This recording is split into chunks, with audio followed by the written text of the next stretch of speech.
This spacecraft has mapped the terrain in high resolution, capturing a stunning catalog of images across Bennu's rough surface.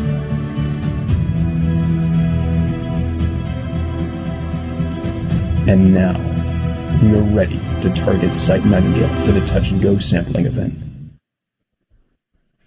In the dark voids of the solar system, drifting in between the familiar planets and their families of moons, are the asteroids. There may be 1 million, perhaps 2 million of these cold, dark rocks. But these small worlds are anything but dull. In fact, some of them are time capsules from the very beginning of the solar system, unaltered for billions of years. And in fact, the clues to how everything around us began, from the formation of the planets to the beginning of life itself, may be locked up in these asteroids. And tonight, a spacecraft from Earth is going to touch one, bring back a sample, and prepare the long journey back to Earth where we can analyze it. Welcome, everyone. I'm Michelle Fowler from NASA's Goddard Space Flight Center, and thank you for joining us. I'm speaking to you live from the mission support area at the Lockheed Martin Space in Littleton, Colorado. As you can see, I'm struggling with my mask here a little bit. We're here to follow the sample collection for NASA's OSIRIS-REx mission. This is an operation referred to appropriately as TAG. Now, remember that this is a historic event. Today's endeavor will be the first time the space agency has ever touched the surface of an asteroid, collecting a sample of this pristine ancient material, a scientific treasure far more precious than gold.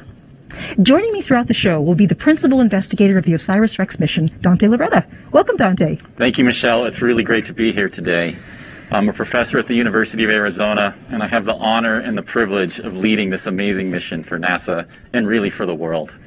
It's pretty amazing. So now the main event is happening in about an hour, and this is called TAG. Can you explain to us a bit why it's called TAG? Yeah, today we're tagging an asteroid, and TAG is an acronym that describes our sample collection strategy. We're going to send the spacecraft down for a short duration contact with the asteroid surface, anywhere between 5 and maybe as long as 15 seconds. So we call it a touch and go, or tag an asteroid. And it actually is almost sort of like a quick touch, a tag. It's a very good way of putting it. Exactly. Yeah, absolutely. So there's lots of asteroids out there. We talked about the fact that there are a couple million. So why have we selected this particular one to sample? Yeah, the target of our mission is called Asteroid Bennu.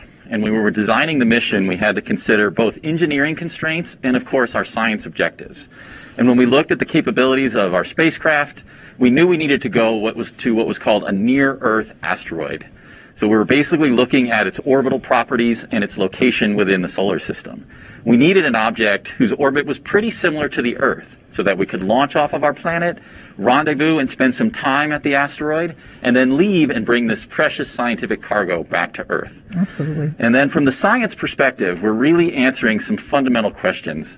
Why are we here? Why is Earth a habitable planet? How did the origin of life occur? So we wanted an asteroid that we thought was rich in water, that may have brought the oceans to our planet, and also rich in carbon. We're looking for the organic seeds of life that may have led to evolution as we know it today. And this is really an amazing point, our connection to these asteroids. So what you're saying is that some of the organic compounds in my body, some of the water in my body right now, may originally have come from asteroids. Almost certainly. The Earth was accreted from these asteroids. Bennu is a remnant that survived that process, but it's the geologic history of our solar system that's locked inside this body. Absolutely. Now, there are many other asteroids like Bennu in the solar system, and of course there are some that are even larger. Over the last decades, we believe we have found nearly all of the potentially dangerous ones. On OREX off. Oh, we'll pause. OREX natural feature tracking system has resumed processing. Position uncertainty is 1.6 meters. Excellent. So getting back to my point, we know there are others out there that we have not yet detected.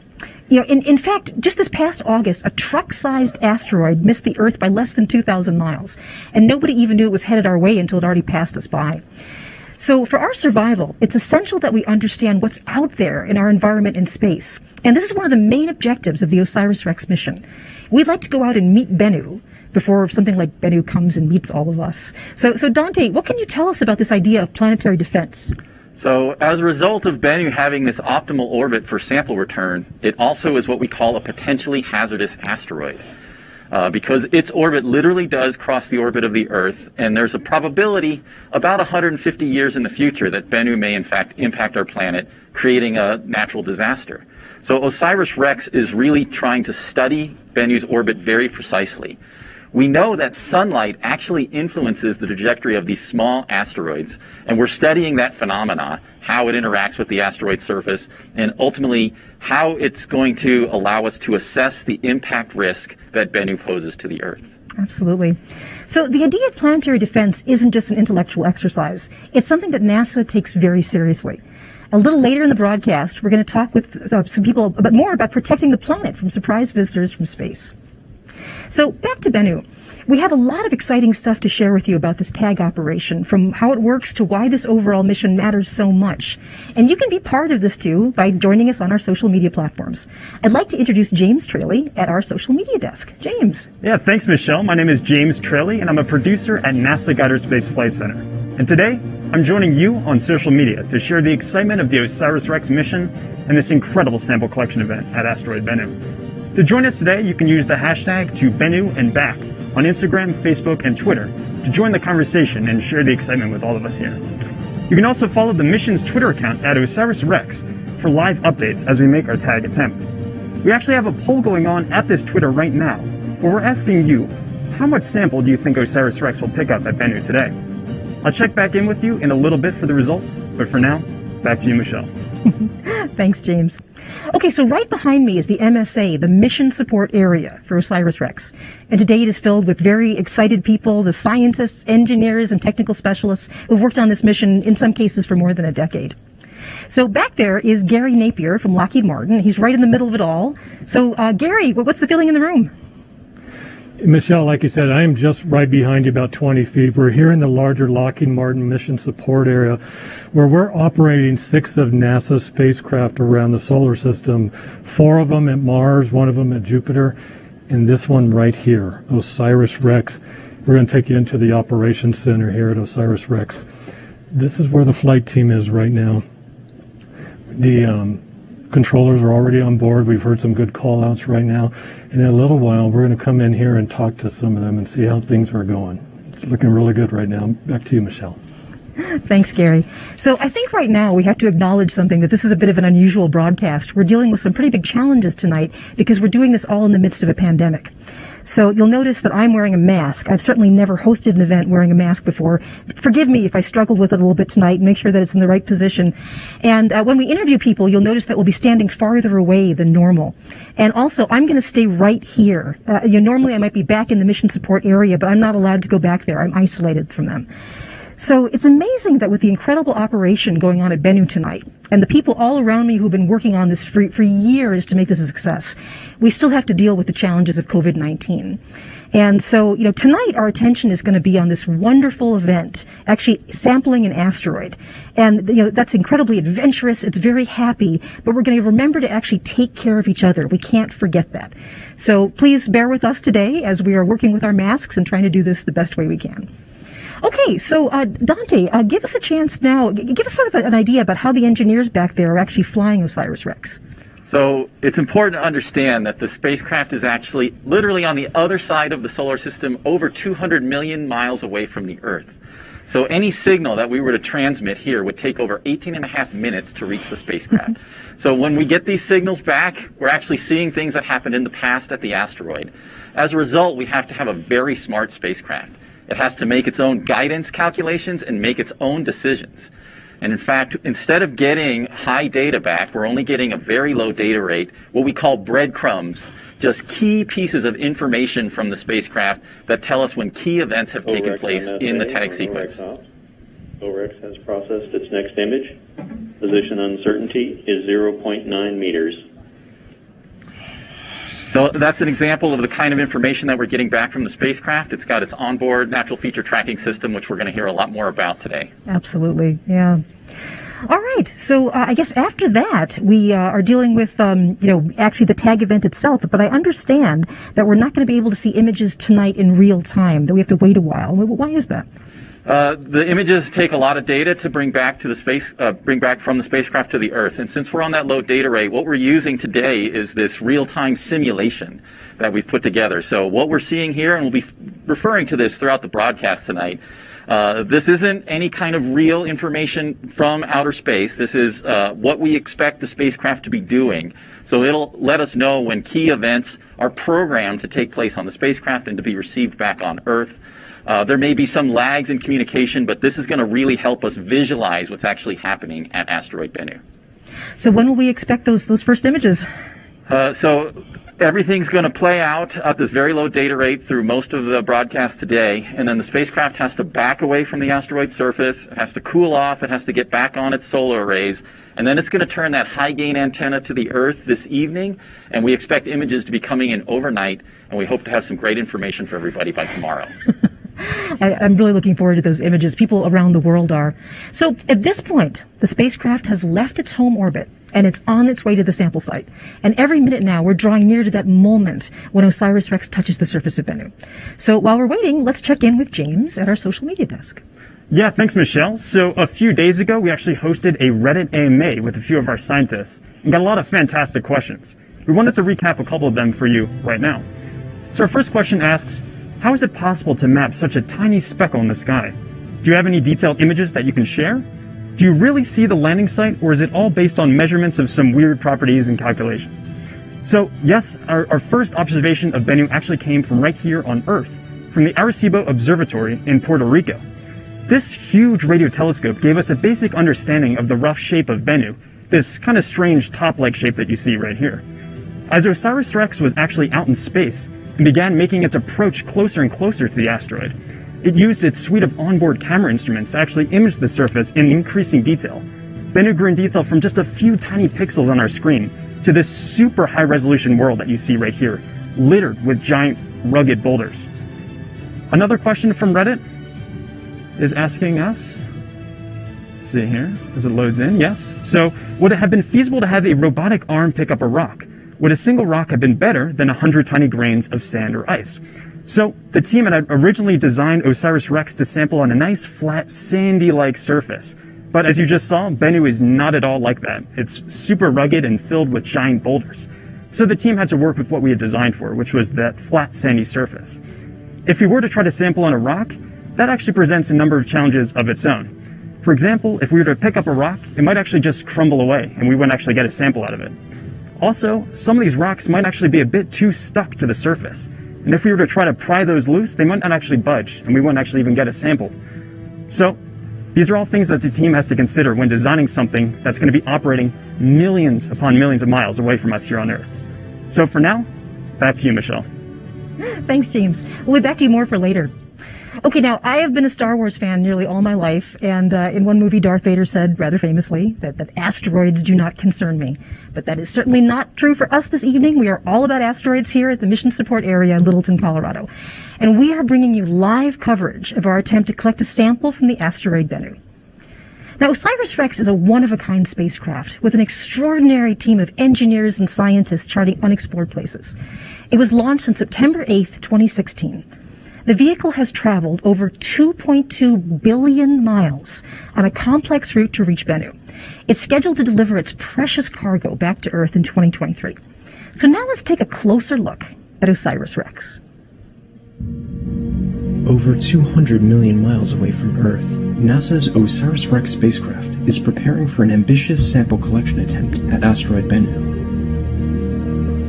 Before it makes its approach to the rocky surface, let's take a look back at some of the incredible firsts for this mission, which almost seem like something out of a Hollywood movie. This is the first asteroid sample return mission for NASA, and it could be the largest return from space since the Apollo astronauts brought moon samples back to Earth. While getting set to grab a sample, OSIRIS-REx has set not one, but 2 Guinness World Records. Its first for the smallest ever body orbited, and its second for the closest orbit of a spacecraft. This tight orbit has brought the spacecraft so close to Bennu that OSIRIS-REx's onboard cameras and laser altimeter have been able to image and characterize the asteroid's surface and shape better than Earth, our own moon, or any other celestial body.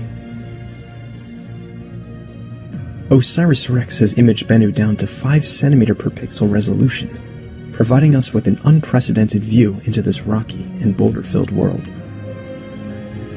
With 28 onboard thrusters, OSIRIS-REx is one of the most maneuverable spacecrafts. This allows it to carefully and precisely descend to a spot on Bennu that is no larger than a few parking spaces. There have certainly been some unexpected twists along the way. However, OSIRIS-REx has capitalized on these moments. Right after arriving at the asteroid, OSIRIS-REx imaged rocky ejecta that has been bursting off Bennu. This is the first time we have been able to observe the entire life cycle of a natural satellite ejecting off an object, entering into orbit, and returning back to the surface. Because of Bennu's extremely rocky surface, the team needed to adapt the spacecraft's navigation method to an optical approach known as natural feature tracking, or NFT. This is the first time this approach has been used in space, and it will allow OSIRIS-REx to steer itself down to collect a sample from Bennu. And now, OSIRIS-REx is looking to set another first for NASA. Successfully collect a sample of an asteroid and deliver it to Earth by 2023.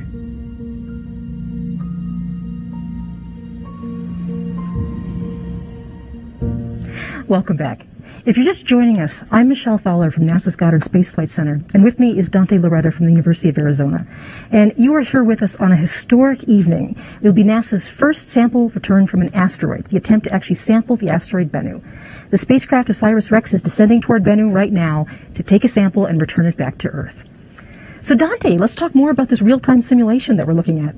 Yeah, it's been an exciting day already, Michelle. We're well over 3 hours into the tag sequence, which is the pre-programmed set of commands that are already on the spacecraft. Earlier, we departed our orbit around the asteroid, so we're flying over the sunlit side of the asteroid, taking images for the onboard guidance system called natural feature tracking. A couple other key events that have taken place already is the spacecraft has deployed its robotic TAG-SAM sampling arm, so the arm is ready, in position to collect that sample. And we've turned on and started collecting science data from one of our science instruments, the Otis thermal emission spectrometer. The spacecraft has already moved into its second natural feature tracking attitude and is getting onboard positional updates as we speak. And I can tell you, everything is going exactly according to plan right now. It looks really good. Oh, it's been an exciting day. So OSIRIS-REx has traveled more than 2.5 years as it navigated its way to this delicate orbit around Bennu. And once there, it began mapping the surface, one of the many tasks it and the engineering team have been conducting since it arrived. And there have been some challenges and surprises too, correct? Absolutely. I can tell you already the science return from OSIRIS-REx has been phenomenal and rewritten a lot of things about what we know about asteroids. I'm going to talk really about 3 of some of the most interesting results for me. First off, we learned literally about 1 week after getting into orbit that Bennu is what we call an active asteroid. It is ejecting particles from its surface. These particles are coming off at relatively low velocities for the most part. They're actually going into orbit, spiraling around the asteroid, providing some excellent science, allowing us to map out the gravity field of this small body at an unprecedented detail, way beyond what we expected to do. The other thing that we saw right away as we were approaching is that there was a generally dark black surface as expected, but there were these really bright boulders that were shining like beacons to us. And as we trained our science instruments on there and characterized their mineralogy, we were actually able to link them to another asteroid called Vesta, one of the largest asteroids in the solar system, and actually the target of NASA's Dawn spacecraft, which did a phenomenal job characterizing this target. And this just shows you that these asteroids are exchanging pieces back and forth as they collide into each other and shoot their particles off into space. OREX has processed its next image. Position uncertainty is 0.6 meters. Wow. And I would say, back to the science, the final result that really is important from this mission is we did expect this asteroid to look sandy and beach-like. And that was based on the thermal properties as determined from telescopic observations from Earth. And we got there, and we used the Otis and our OVIR spectrometer to map and produce a thermal inertia characterization of the entire surface. And everything turned itself upside down based on our models. The areas that we thought would be beach-like based on thermal properties turned out to be the largest boulders on the asteroid's surface. And the more fine-grained regions turned out to have what we call this higher thermal inertia, completely opposite of everything we expected, propagating a lot of great science as a result. And so when you mentioned that there are these bright rocks from Vesta, does that means that Bennu was once in the asteroid belt between Mars and Jupiter? That's right. Bennu is currently a near-Earth asteroid, but it's a recent wanderer into the inner solar system. We actually think it's fragments of a much larger asteroid that was catastrophically disrupted maybe 1 billion years ago. Wow, that is so cool. Thank you so much. Okay, now as challenging as it is actually getting to Bennu, capturing a sample of the asteroid is something else entirely. And the team needed to develop this remarkable system. The OSIRIS-REx mission has been in development for almost 20 years, with the engineers and scientists developing new technologies and strategies to accomplish something that's honestly never been done before. And this is particularly challenging because Bennu has such a weak gravity field. So when you think about going into orbit around something, how do you orbit something where the gravity can't grab you and actually push you into orbit? It's all about flying the spacecraft. It's also very difficult to take a sample in a very low gravity environment. So thankfully, we have the mastermind behind the device that's going to take the sample tonight, Lockheed Martin's Bo Bierhaus. Welcome, Bo. Thank you, Michelle. It's great to be here.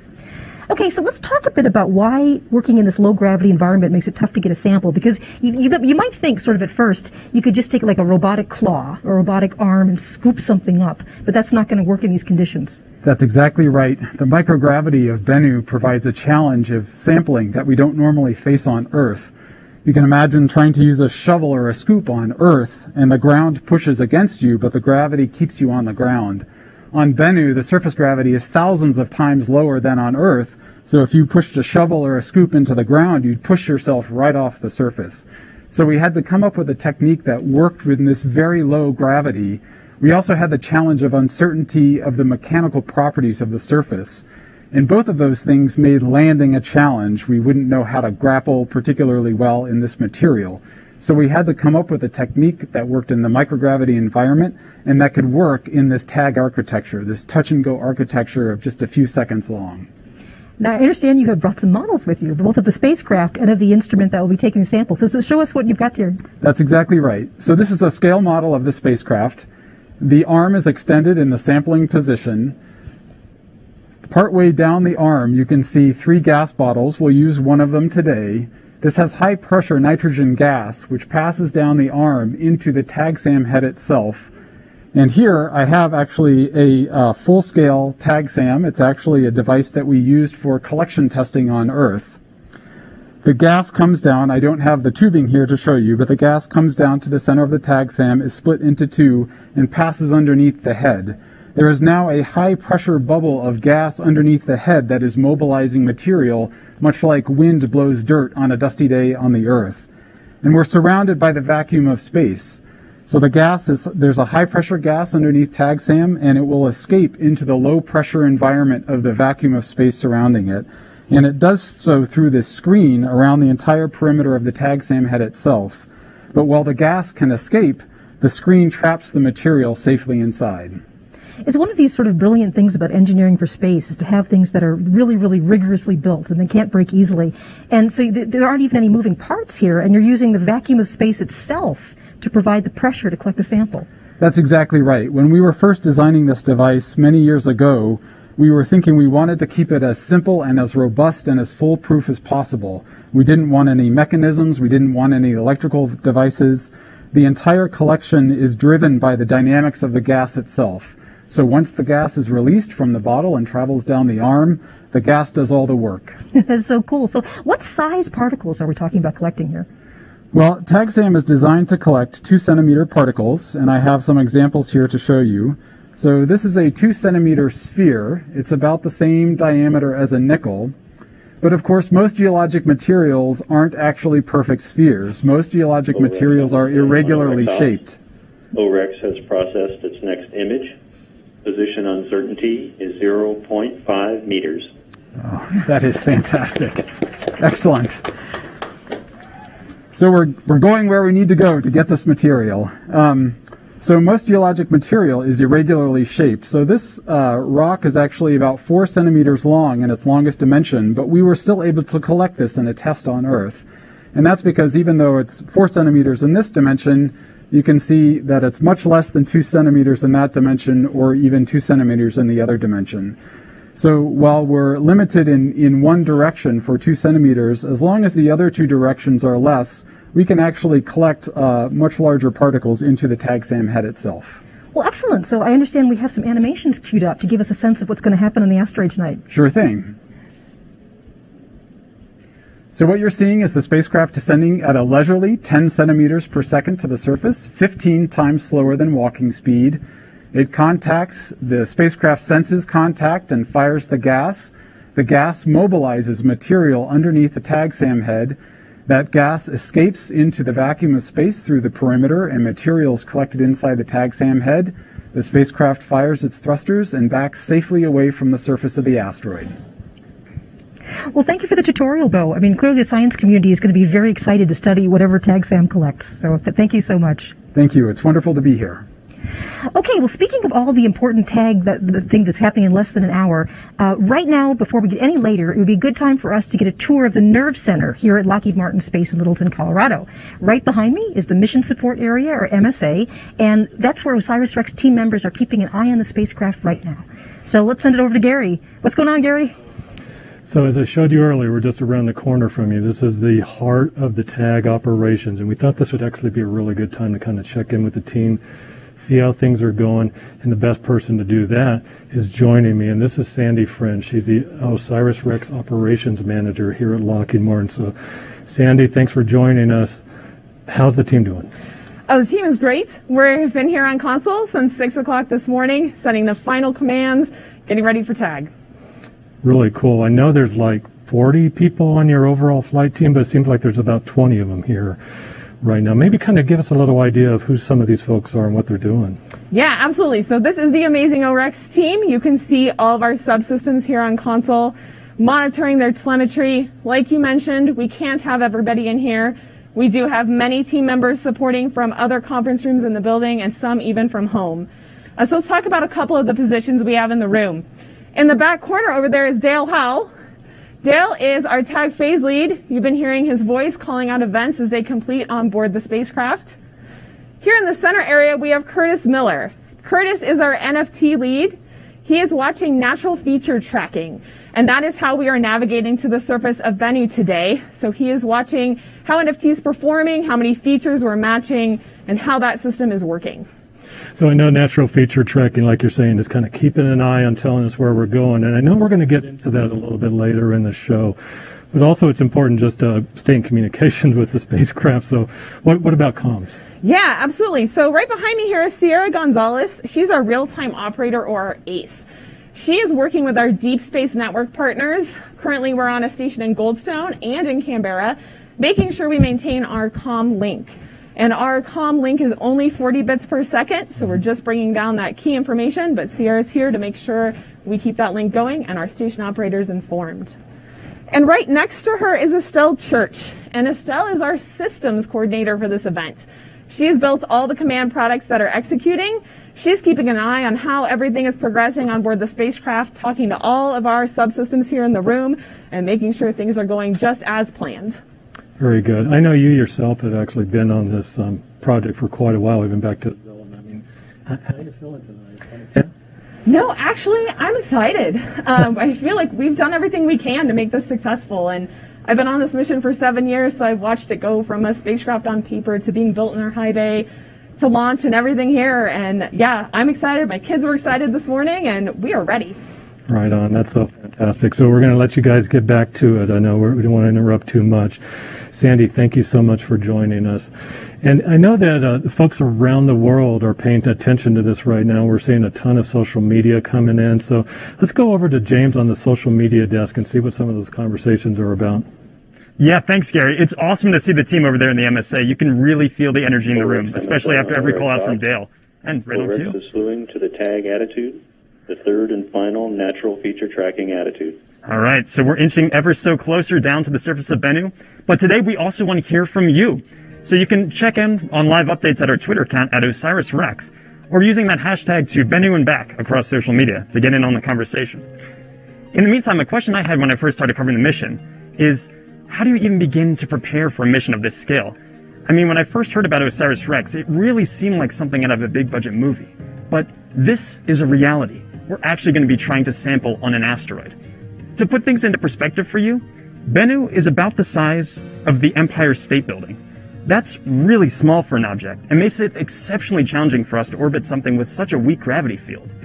And that sample site we're going for today, Nightingale, it's just a few meters in width, which is about the size of a few parking spaces. So just take a step back for a second and put yourself in the shoes of some of those engineers on this mission. And imagine trying to park a spacecraft on an asteroid 200 million miles away in a space no larger than a few parking spots. As if parallel parking on an asteroid isn't hard enough, imagine also trying to dodge hazards like rocky boulders and all kinds of things as you're making your descent down to collect a sample. And on top of that, the team has actually programmed the spacecraft to steer itself down to the surface. It's truly incredible, this mission, and all the foresight that went into it. It really blows my mind. We actually have a couple questions coming in from Twitter, and a lot of people are actually asking about our fuel usage for the mission. This one question is asking, how does the craft have enough fuel to return back to Earth from the asteroid? So we're looking to bring that sample back in 2023. And OSIRIS-REx's thrusters are actually powered by hydrazine, which is stored in a container on the spacecraft. We're tapping into a little bit of that fuel today, on the order of maybe tens of grams, not a lot. Because as you remember, Bennu has this microgravity environment, and it just requires a little bit of thrust to kick us in the right direction to collect a sample. That return trip back to Earth, that's a bit of a different story. We're going to be using a lot more fuel for that. But don't worry, the team has thought way ahead and has packed more than enough fuel to get us back here safely in 2023. But there's a lot more to come, and I'll check back in with you in just a minute. Back to you, Michelle. Thank you, James. Okay, so let's take a quick look at the simulation to see where we are. As you notice with the simulation, the spacecraft has its arm extended now, and is on a slow path toward the surface. So as we get closer to the moment of contact, the drama starts to happen in slow motion. And this is to maximize precision and minimize unintentional surprises. So, speaking of surprises, there is one big aspect of the OSIRIS-REx mission that's all about preparing for the unexpected. And joining us to discuss this is NASA Planetary Science Division Director, Lori Glaze. Now, Lori, you have kind of a dramatic specialty and a responsibility that comes with your position at NASA. You actually worry about things like planetary protection. Yes, planetary protection or planetary defense is sometimes what we call it, defending our planet from potential impacts. And Bennu is in a special class, and I think Dante spoke about this a little earlier, that Bennu is actually a near-Earth object, or a NEO. And a NEO, or near-Earth object, is an asteroid or a comet that orbits the sun, much like our planets do, but they're slightly unusual. OREX has reached the third and final natural feature tracking attitude. The spacecraft will hold this fixed attitude until tag. Excellent. Great news. So back to NEOs. Yes. So NEOs are somewhat unusual in that their orbits bring them within the vicinity of Earth's orbit. The technical definition of a NEO is something that comes within about 30 million miles of Earth's orbit. And asteroids actually come close to the Earth all the time. 1 or 2 per week actually pass in between the Earth and the Moon. But most of those are really small and not dangerous. But asteroids of a much bigger size that could actually do damage to the Earth's surface if they were to impact, they can pass by Earth closer than the Moon about once per month. And that's why it's really important for us to find them as early as possible so we can track their orbits, study their characteristics, and if necessary, we can mitigate a potential future impact threat. And that's where a mission that we're building now called the Double Asteroid Redirection Test, that's where DART comes in.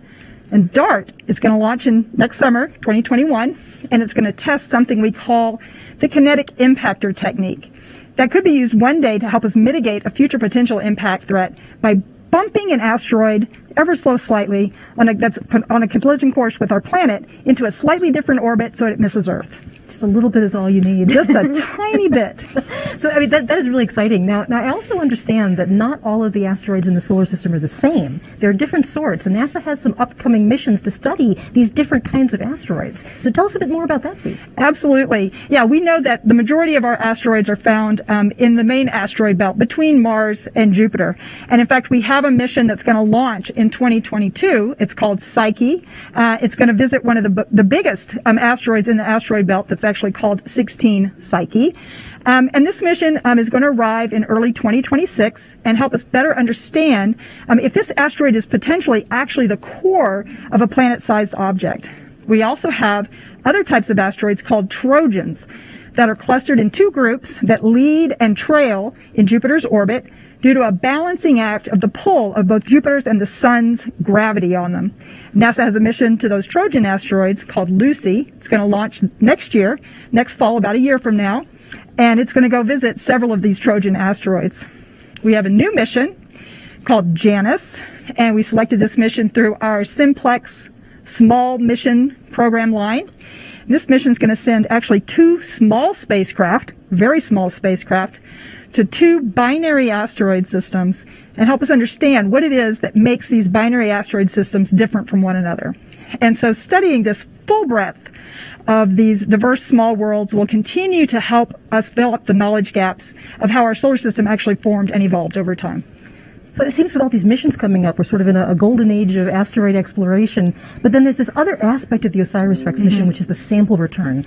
And it turns out that we're also beginning this golden age of sample return to it, and not just to asteroids. You're absolutely right. And we're really excited about all of these samples because they're so precious and there's so much science we can do with them. In addition to OSIRIS-REx, we're also partnering with the Japanese Space Agency on their mission called Hayabusa 2, which is actually already on its way back, bringing a sample from Ryugu. They're going to be coming back to Earth in December. We're also partnering with Japanese Space Agency on another mission of theirs that's going to return a sample from Phobos, which is one of the 2 moons of Mars. And then finally, at the end of this decade, we're going to send a mission to Mars to retrieve the samples that are collected by the Perseverance rover, which is really truly our first astrobiology mission from NASA. And it's focused on looking for finding potential life, ancient life on Mars. So sample of return is really important because it allows us to study these pristine samples back here on Earth. We can then take advantage of our room-sized laboratories. All of this. OREX has begun moving the solar arrays to the Y-wing configuration to avoid possible contact with the surface during tag. Great news. Moving right along. So when we bring the samples back, this allows us to use all of the laboratory capabilities that we have here on Earth. We can use the full suite of the scientific instruments that we have at our disposal to help us better understand the sample, their compositions, and the history of the body from which they came. And also having the samples back here on Earth allows us to preserve them for future generations to come and allows their future explorers to analyze the samples using techniques and instruments that haven't been invented and to ask questions that we don't even know to ask yet. That is just so cool. I mean, your life is all about how we navigate unknowns. This is something that's happening in real time around us tonight. So it's reassuring to know that there's an organized plan that you're in charge of to help take some of the uncertainties out of at least one dramatic category. So Lori Glaze, thank you for joining us this evening. So good to see you. Thank you so much for having me. I just want to add that it's been fantastic to watch the OSIRIS-REx mission so far, and I'm really, really excited for what's ahead tonight, and I want to say congratulations to the entire team. Thank you so much. Thank you. Now, asteroids are not easily navigated. They're hard to see, they have low gravity fields, they're dark and rocky, and traveling around the solar system where everything is moving rarely means traveling in a straight line. Let's take a look at some of the big challenges the team has faced to get to this point. As we started to approach Bennu from a distance and it started to fill up the camera field of view, it looked exactly like we thought it would, with a few boulders sticking out. But as we got closer, we expected to see a very sandy surface with maybe a few boulders here and there. And what we saw is very little sand. And we saw these mountains, we saw boulders, we saw rocks, and we saw very few areas that had this sandy surface that we were expecting and what we had designed to.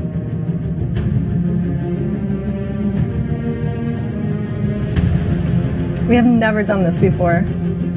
We're actually going to collect a sample and bring it back down to Earth for further examination by scientists.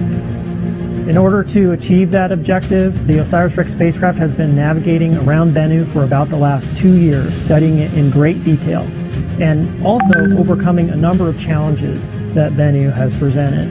We were looking for locations on Bennu that were 50 meters in diameter, relatively flat, and covered with fine-grained material. And by fine-grained material, I mean stuff that's the size of a dime or smaller. We realized that there were no sites on Bennu that even came close to meeting this criteria. Everywhere we looked was too small and covered with boulders. So we actually had to fly a number of additional close passes over the asteroid and rethink our entire plan for grabbing the sample.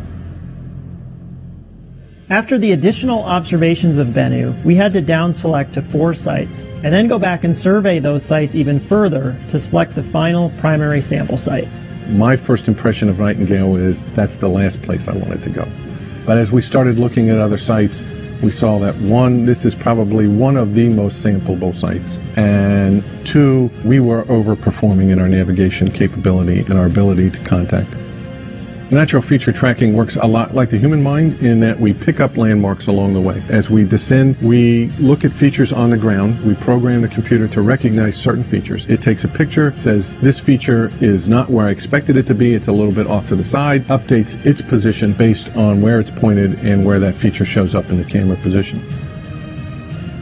The tag event is our touch and go event, which is where we'll actually be retrieving the sample from asteroid Bennu. We start with a series of maneuvers, one of them being the checkpoint burn, which is where we'll actually check our position velocity in relation to the sample site. And then the match point burn, about 10 minutes later, we'll zero out our horizontal velocity relative to the surface. And then about 10 minutes after that, we make contact with the tag SAM, fire the gas bottle, and then back away. And we hope to get at least 60 grams of sample, and then we'll be able to store that and bring it back down to Earth. But there are several things that could go wrong, and we also have to be prepared that we won't be successful on our first try at Nightingale.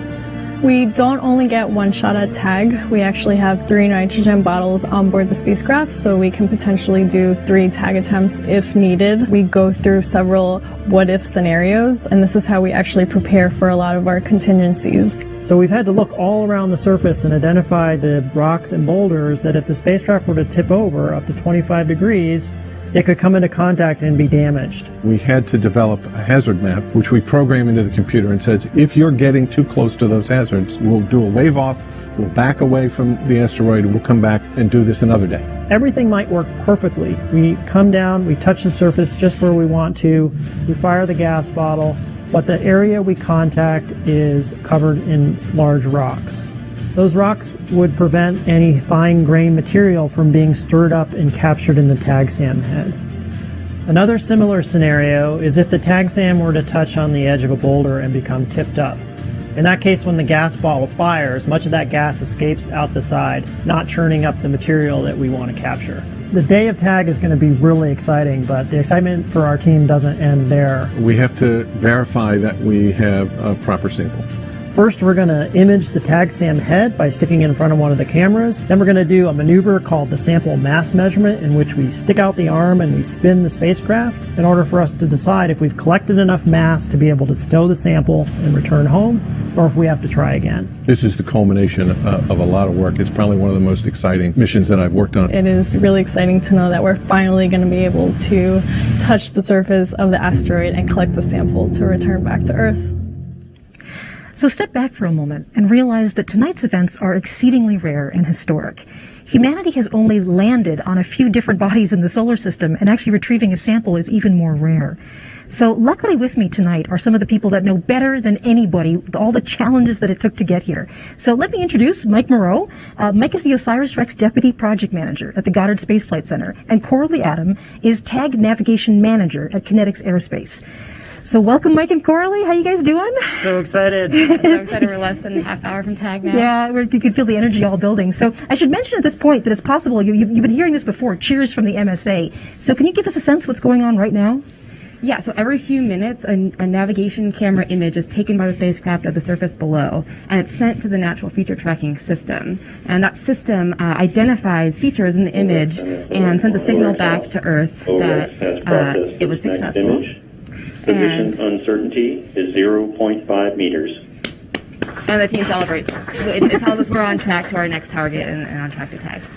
Absolutely. So now, clearly there's a lot to talk about in terms of the mission, but once again, you had to do all of this in the midst of this COVID-19 pandemic. So were there any mission expectations that changed? How did you deal with that? Yeah, for sure. I mean, as the whole world was coming to grips with the pandemic in the March timeframe, this team was in the midst of preparing for our first tag rehearsal, the checkpoint rehearsal that would take the spacecraft only 65 meters above the surface. So we had to rethink the entire way in which we were going to do that rehearsal with only a skeleton crew here in the building and with many of our team members remote, as Sandy mentioned before. Today we have people literally all over the building monitoring, also at Goddard Space Flight Center and at the University of Arizona. watching this event today. But thankfully, we got through checkpoint rehearsal in April and match point rehearsal in August. And all those special considerations, they're still going on around us today, right? Yeah, I mean, you could see people spaced out in the MSA when you were over there. And, you know, we had more time to prepare for TAG in order to accommodate that and get everyone into the building here today. So I'm just incredibly proud of our team for, you know, their efforts to keep the project on track for TAG in spite of all of these challenges. Absolutely. So I know NASA's famous for having to deal with unexpected situations, and this COVID-19 thing is kind of a different flavor of unexpected situations. So we're going to deal about that. Okay. So now let's talk more about the challenges of TAG that we introduced in the video segment. So Corley. Right, so you've seen that Nightingale site is an extremely challenging spot to navigate into. There's boulders all around it. This is totally different than how we originally designed the system to target a 50-meter diameter area. Nightingale is 10 times smaller than that. So it required the whole team to rethink how to safely navigate into the contact with the surface, and we had to come up with some new ideas. Yeah, so the original navigation approach used LiDAR, or laser-based navigation, to take us to the Nightingale crater. But when we saw what Bennu looked like, we realized we had to switch to a vision-based approach, and that's the NFT system that you've been hearing about. Yeah, so the Kinetics navigation team has spent the last 2 years learning how to navigate around Bennu using optical navigation techniques very similar to what NFT is doing on board the spacecraft today. So Kinetics worked with scientists and the Lockheed Martin NFT team to map the surface of Bennu. OREX has processed its next image. Position uncertainty is 0.5 meters. Really honing in. So we mapped the surface of Bennu to unprecedented resolution of 2 centimeters per pixel, which is better than what we've done on our own Earth and Moon. So it was a huge Herculean effort to get to this point where we're comfortable handing the maps and the keys over to the spacecraft to get us down into this small site today. Absolutely. So I guess right now it's time to say goodbye to you guys. The best of luck for today. I'm really excited, and it's great to be with you guys. Thank you, Michelle. Yeah. So right now, I think probably the best thing to do is to check in with Gary Napier. I guess we're going to go back and see how things are going back there. So to Gary. So things are going really good right now, Michelle. We're actually going to talk to Heather Enos here, the Deputy Principal Investigator for the OSIRIS-REx mission out of the University of Arizona. Thanks for joining us, Heather. Hi, Gary. So what's really interesting, Heather, is that you actually feel that, you know, long missions like this are really important. I mean, you go from design to build, but operations is really quite a while. That it's actually really important to involve that next generation and kind of bring that generation up, correct? Talk to us a little bit about that. Absolutely, Gary, you're right. All the way back from when we started planning this mission, OSIRIS-REx, we recognized it's a long duration mission. And although that presents challenges for retaining your key personnel, we actually took it as an opportunity to use this mission to train our next generation of students and science engineers and scientists. A good example is we had one of our science instruments is called Rexus. It's an X-ray spectrometer built by a team of students at MIT and Harvard. So real hands-on. That's really interesting. I mean, I understand you also have some folks that actually were students and came onto the team later? Yeah, so being at the University of Arizona on a PI-led mission, we have had hundreds of undergraduate and graduate students working on this mission over the course of the last decade. And 2 of our students that started off as students are actually 2 of our navigation team members. That's Dan Wibben and Eric Sarr. Wow, so they're on console. They're on console right now. Right. Yeah, they are. At this time, NFB has computed the checkpoint and match point burn updates to correct for errors in the trajectory accumulated since orbit departure. Checkpoint burn in 2 minutes. So checkpoint turn in 2 minutes. We're going to throw it back over to Michelle, because I know this is an important update for her. So Michelle, thanks. Back over to you. Thanks, Gary. Well, absolutely. So Dante, tell us what this important milestone checkpoint means. This is a really important part of the mission right now. So we've been hearing about natural feature tracking and how it's processing these images. MSA on OREX Ops. OREX has processed its next image. Position uncertainty is 0.46 meters. Right, so what it's doing with that information is it's calculating how it's going to fire its thrusters for this checkpoint. When we left orbit, we were on a trajectory that would take us over the surface of the asteroid, and if nothing else happened, we would safely fly past Bennu. Once we fire the thrusters for the checkpoint maneuver, we're actually going to start descending down towards the asteroid surface, so this means we're going to be on our way to make contact. So natural feature tracking has been doing nothing but calculating this maneuver since we started taking images. So this is one of the big deals. This is one of the big milestones coming up. This is huge. Yeah. Absolutely. I know that as we look at the simulation, there's an interesting configuration the spacecraft is in. Oh, I see the thrusters firing. That's right. You can see we would expect right now on the spacecraft the thrusters to be firing, so we're going to be paying close attention to Dale Howell to let us know we've gotten telemetry back to telling us that maneuver has succeeded. In the meantime, if you want to tell us a bit about the configuration it's in, go ahead. Yeah, we heard Dale call out earlier that the spacecraft was in the Y-wing configuration. There we just reconfigured the solar arrays to get them up away from the asteroid surface, basically to protect their active areas from any dust loading that might be kicked up during the tag event. It's another excellent Star Wars reference. That's right, always. You can also see here in the simulation the Nightingale sample site, now down in the lower corner here. This is our target. This is what we're trying to get into with that spacecraft. So. Now, it looks like there's a lot of boulders around that. Yeah, as we've said, generally the surface of Bennu is rough and rugged and covered with boulders. Nightingale really does stand out as a pretty unique, interesting area on the surface. How you doing? Doing pretty good. Paying close attention to that call out, waiting for Dale to tell us that checkpoint has occurred. Absolutely. So what we're waiting for right now is the call out that checkpoint has occurred, and the OSIRIS-REx spacecraft has begun its descent towards the asteroid surface. Right. Any time now. And it's probably worth mentioning. OREX MSA on OREX Ops. Checkpoint burn has completed. Okay, we're heading down towards the asteroid surface at this point. Oh, wow. Oh, wow. Okay, well, I guess the next thing that comes up is going to be this match point maneuver. So that's the next big milestone for us. That's right. So we've got one more firing of thrusters with the spacecraft to get us lined up for the sample acquisition event. We call that the match point. Because what we're doing there currently as we're flying over the asteroid surface, in fact, it's the asteroid surface that's rotating underneath us. Mm-hmm. And when we fire thrusters for match point, we're doing that to match that rotational velocity so that the spacecraft becomes station keeping essentially over that Nightingale sample site. Mm-hmm. Absolutely. All right, so I think we have a little bit of time now to turn to our social media desk. So, James, what's going on in social media? Yeah, Michelle, it's super exciting. You just heard that checkpoint burn confirmed. We are now just very, very close down to the surface of Nightingale. And you guys have been really excited over on social media, too, at that hashtag to Bennu and back. Lots of great messages rolling in here. Someone's really excited for our little robot friend to go rock hunting on the surface. We had someone who actually attended our launch back in a couple of years ago at Cape Canaveral and are now watching the broadcast live with us today, excited for that sample collection event. We have Philip who kind of puts it in perspective for us here. He says, this is amazing and extremely difficult in so many ways. Bennu's orbit, spin, inclination, the orbital mechanics of this long mission are just astounding. I can only imagine how many orbit simulations have been made here on Earth. It really is a crazy mission, and we also have our animal friends, our pets, cheering us on here as well. Bennu is rough from this couple of our pets here, really excited. So we're now just minutes away from that match point burn, and for that, I'll kick it back to you, Michelle.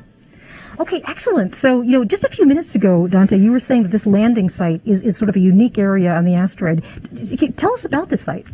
Yeah, we spent an enormous amount of effort selecting the area on this asteroid surface where we wanted to get the sample from. And we kind of divided our analysis up into 4 different categories. First, we were looking at the deliverability. And this was a real challenge because, as we've seen earlier in the broadcast, the original guidance accuracy was 25-meter radius, and we're trying to get into an area that's 10% of that size. We have solved that problem with our amazing natural feature tracking solution, and as we've heard, that's worked really well, and it has updated its checkpoint and its match point maneuvers on board based on that information. That gets you down to the surface of the asteroid. So the next thing that we have to worry about is maintaining spacecraft safety. There's a lot of hazards on this asteroid surface, things that could damage a critical component, and we decided to focus safety on the things that were needed to get the sample back to the Earth. So there were certain things we could lose at this point in the mission if they didn't fulfill that objective. We still have some upcoming major milestones that help us maintain that spacecraft safety. Now natural feature tracking is going to be switching over to calculating the contact point on the asteroid surface. And it has a piece of software on board called the hazard map. It's actually determining, is the location that I'm going to touch down on safe, a green area on that hazard map, or is it potentially hazardous, a red area on that hazard map? So as we get closer to the asteroid surface, a key moment is the 5-meter crossing. That's when the spacecraft makes that decision. Do I continue down to collect the sample, or do I back away and live to tag another day? After that, you've got down there, your spacecraft is safe. There's got to be something for you to pick up. Earlier in the broadcast, Bo Bierhaus showed us the size of particles that TAGSAM could actually collect.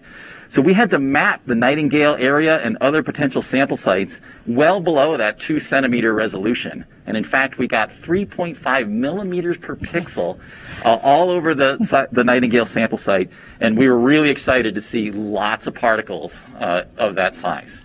And of course, the final parameter that we were looking at was the scientific value.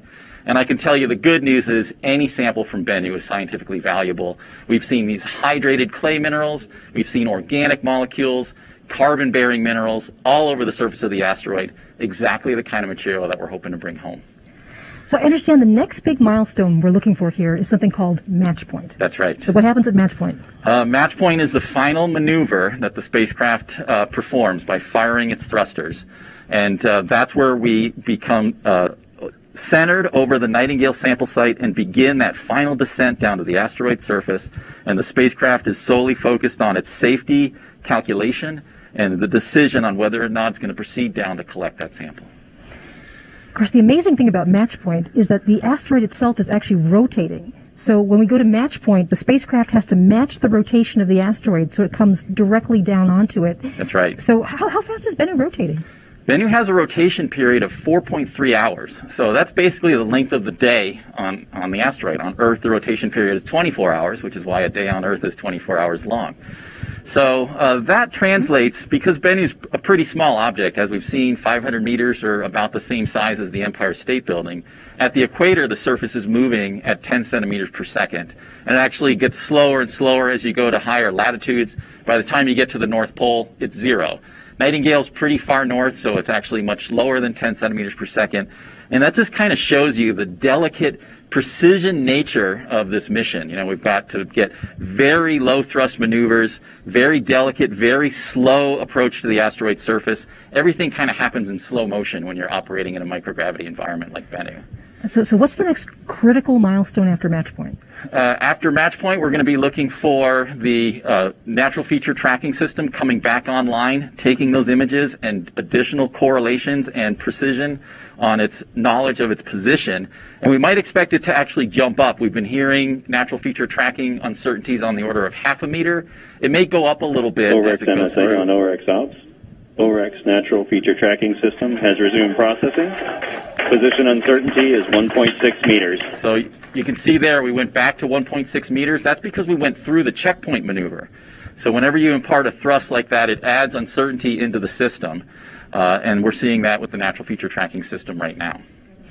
That is so exciting. Okay, so we're going to introduce, actually, the Associate Administrator of NASA, Dr. Thomas Zurbuchen. Thomas, thank you for joining us. So glad to be here with all of you. It's an exciting time, Thomas. Happy birthday. Thank you. Yesterday, that's right. Yesterday is his birthday. Yeah, that's right. Happy birthday. So, I guess, everybody here is aiming for this point in time called, this TAGSAM. But it turns out that there have been a lot of friends, a lot of colleagues that have helped get us to this moment. So, who's been along with us on this journey? Well, look, there's a number of course, domestic partners, many of them around here. You talk to some of them, but there's also international partners. And the Canadian Space Agency provided the laser altimeter, which is an important instrument here. And of course, we have a partnership with JAXA. What we're going to do is actually share the samples from Ryugu, from Hayabusa 2, with OSIRIS-REx once it's back for maximum science. And that's really what international partnerships are about. So this is a big mission for NASA, but it turns out that there are many different kinds of partners in a mission like this. Give us a sense of the range of partners that we have. Well, look, it starts with the University of Arizona. That's where the leadership is, and with you there and your entire team. But NASA Goddard Space Flight Center is a critical partner with managing, of course, especially also working with Lockheed Martin, who really, with that team deserves a lot of credit, and Kinetics, which was already introduced, as well as many others. You know, if you really look, so often missions like that touch many, many states around the United States. Absolutely. So, Thomas Zurbuchen, thank you for joining us, and we will see you later on in the program. How do you feel, man? I'm pretty excited. This is the final 10, 12 minutes here for contact. I feel really good. The team's in high spirits. As you and I talked about earlier this week, we have done everything possible to make this today a success. Exactly right. And, you know, your mind is already out there, and the spacecraft is already on the way out in real time. Can you imagine that, right? It's good actually to point out whatever has happened with TAG has already happened. We're well past that 18.5-minute one-way light time. Absolutely. Hey, congrats. Let's continue doing this. Yeah, we'll see you later. Thank you, Thomas. Yep. Oh, wow. Okay, so we're coming up, I know, on the critical point of match point. So at what point will we know that we really have a sample? That's a great question. We're not exactly sure what's going to happen right away. We'll know if we made contact with the asteroid surface today. We'll know if the gas bottle fired, and we know that we backed safely away from the asteroid. But we actually have a lot of work to do over the next week or so. We'll take a look at the images that we were acquired during contact with the asteroid surface, and then we'll go into a different imaging campaign. We're about 30 seconds from match point, so we're going to keep our ears open for that critical call out from Dale. OREX MSA on OREX Ops. OREX has processed its next image. Position uncertainty is 1 meter. All right, we're back down to a meter positional uncertainty. That's great news. So back to sample verification. We will, after we're well away from the asteroid and everything has kind of settled down, we have that robotic arm. We're actually going to use that to put the TAG SAM head into the field of view of SAMCAM. And we can look not only at the top of the sampler head like we're going to get with the images today, but we can actually turn it around and we can look at the base of TAG SAM. We have, in addition to the gas stimulation, we have contact pads. Simply by making contact with the asteroid surface, we think we can pick up fine-grained particles less than a millimeter or so. But basically, we're going to be looking for any evidence of asteroid material on or inside the TAG SAM. Now, obviously, you don't want to go all the way back to OREX Earth without... MSA on OREX Ops. Match point burn is complete. All right. We're heading down. We've got about 10 minutes before contact with the asteroid surface. Oh, wow. So I was about to say, so obviously you don't want to head back to Earth with not much sample. So how do you know how much sample you actually got? There's an incredibly clever physics experiment that the team has designed here called the sample mass measurement. So what we're going to do is we're going to place the spacecraft arm out to the side of the spacecraft. So when it's in sampling configuration, it's actually pointed above.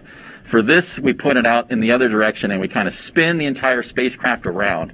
And we're measuring a property called the moment of inertia. We have actually already done this prior to initiating the TAG sequence today. So we know what that property is when the TAG SAM head is empty. Now we're going to be able to do it, hopefully, when it's full of asteroid regolith. So we're only looking for small differences in this property as a result of this experiment. And the precision, just like everything on this program, is phenomenal. We're talking tens of grams of precision on a measurement on a spacecraft hundreds of millions of miles away that just picked up this asteroid sample. The minimum that we're looking for is 60 grams, or about 2 ounces. MSA on OREX Ops. Attitude control system has transitioned to touch and go mode. Right, spacecraft's getting ready to make contact with the asteroid surface here.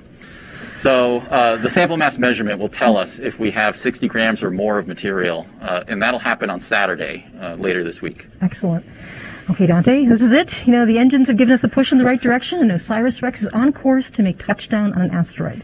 So we're going to listen to the flight controller calls from MSA, but before we actually touch the surface, it's a great time to visit our social media desk again. So, James, what's going on? Yeah, thanks, Michelle. So you've been hearing those call-outs from Dale over the loudspeakers about those NFT images processing.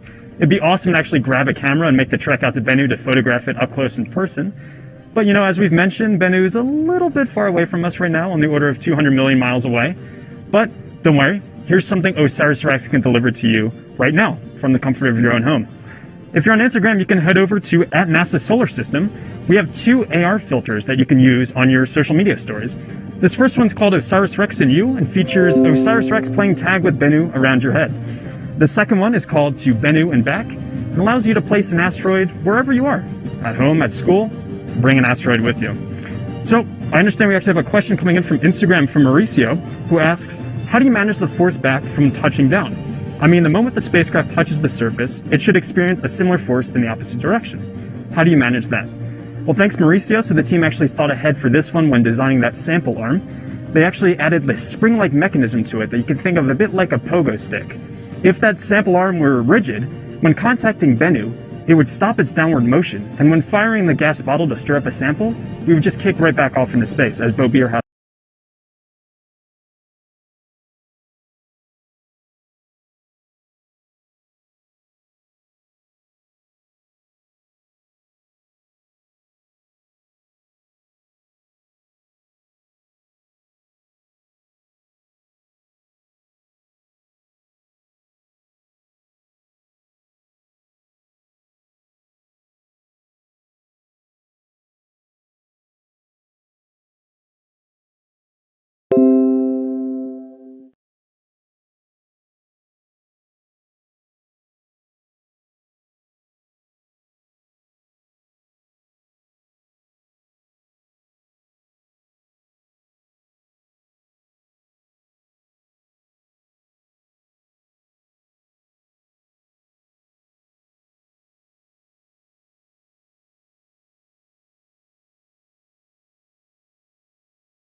We're going to start looking at those later tonight and have them available for everybody tomorrow morning. So this is just a simulation of the field of view of the SAMCAM, the sampling camera, part of our OCAM's camera suite. It has a clear shot of the TAG-SAM collector right in the middle of its field of view. You can actually see the lower end of the TAG-SAM arm here. OREX MSA on OREX off. OREX is descending below 25 meters. Okay, we're getting really close. And I want to remind you, it's the 5-meter crossing. Yeah. That's the really critical one. We're only a couple minutes away from that. So the spacecraft has one key decision left to make. It's calculating right now the probability that it's going to come down either on a hazardous area, as we defined on that hazard map, or in a safe area. So we may, at 5 meters, the spacecraft may decide that it's hazardous and it's going to back away, allowing us to live the tag another day. So to me, all my senses are on that call out right now. Yeah. I really want to hear that we are go for tag, so that's just a couple minutes away here. And of course, remember that that was planned for. That it has to know it's safe, otherwise it's going to back up and try again another time. That's really how we solve the amazing challenges that this asteroid surface presented to us. You can see here that this is a pretty daunting terrain that we're coming down here. There's giant boulders all around the Nightingale site, even some large rocks inside the crater that we do not think the spacecraft would survive, at least with the ability to return back to Earth if it made contact. So it is there to protect itself first and foremost. Safety is always first, but we're feeling pretty good. Everything's gone really well today, so I would say things are looking great for a tag, but of course the spacecraft is the one that gets to make that decision. It's just amazing. You know, we've been rehearsing this event, all week long, all the different mission calls and milestones, but then to actually be here tonight and realize that this is going on 200 million miles away. That's right, yeah. I'm pretty excited. So, I mean, there were obviously a lot of firsts in this mission. OREX MSA on OREX ops. OREX has processed its next message. Position uncertainty is 0.5 meters. Predicted tag lateral offset is 1.7 meters. Hazard probability is 0%. Tag lateral velocity is 0.2 millimeters per second. Oh my God. Tag vertical velocity is 10.2 centimeters per second. That sounded really good. Yes. So it sounds like the hazard map calculation looks really good. That we're coming down in a green area. We're going to make contact with the asteroid surface. Wow. So remember how historic this is NASA's first mission to retrieve a sample from an asteroid, a pristine part of the solar system. Just look at that animation now. So we're looking I'm looking at the team. I think I think we can see everybody is laser focused on what this spacecraft's going to do. So I say let's let this play out. But those calls were really great. That was great news from Dale. Yeah. Even more accurate than we'd hoped for in some cases.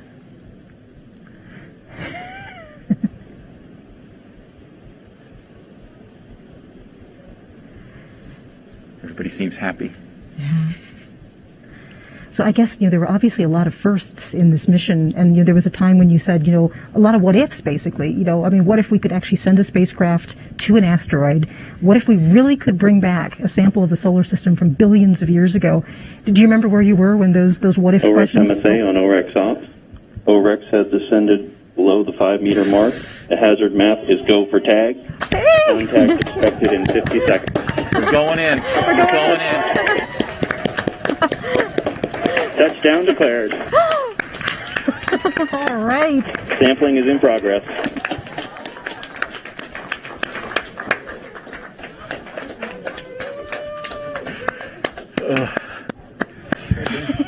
Oh my gosh. We're there, folks. That was amazing. I don't know if you saw the team here, but they just kind of blew up. It went from being steely-eyed to like celebrating the Super Bowl. So it's all good. This is amazing. So congratulations, everybody. I know that Dante and Dr. Zabrukin are right here. And Dante, you somehow got over here pretty quick. I sure did. Congratulations. How you guys feeling? Transcendental. I can't believe we actually pulled this off. Good. I'm so excited about the team. Hey, do you mind if I just bring up something? Please. Our friend Mike Drake is with us right now. That's the right. guy who came up with the mission at the beginning, we're thinking of him. He's no longer on Earth, but I feel him right here. I agree. He's with us today, and I know he's incredibly proud of this team and everything we have accomplished. This is history. It's amazing. God, I can barely speak. I'm like shaking. How about you? Absolutely. It's almost hard to process everything that's happening right now. It's overwhelming pride in this team and everything we've done to get here. I couldn't really have anything better to say about this group of people. Stacy, this is systems. I can confirm that the backaway burn.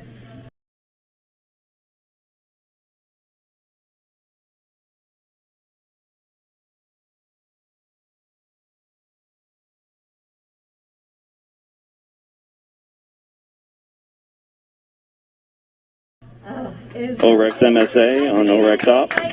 Sample collection is complete, and the backaway burn has executed.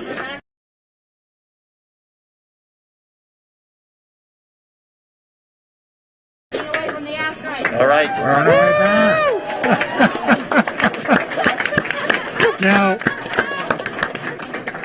Dante, that was actually a really important call. We were celebrating on the tag, but that was actually probably even more important call. Why is that? The pyro bottle's fired, so tag SAM operated. The backaway thruster's fired, so we're safely moving away from the asteroid surface. The spacecraft did everything it was supposed to do. So we did it. We tagged the surface of the asteroid, and it's up to Bennu now to see how the event went. What does this mean to NASA? Oh, this is the key milestone of this. Now it's a few days, right? To figure out how much we got of this amazing sample that we're thinking about for decades. But I think this is just, I'm so proud of this team. Hey, team!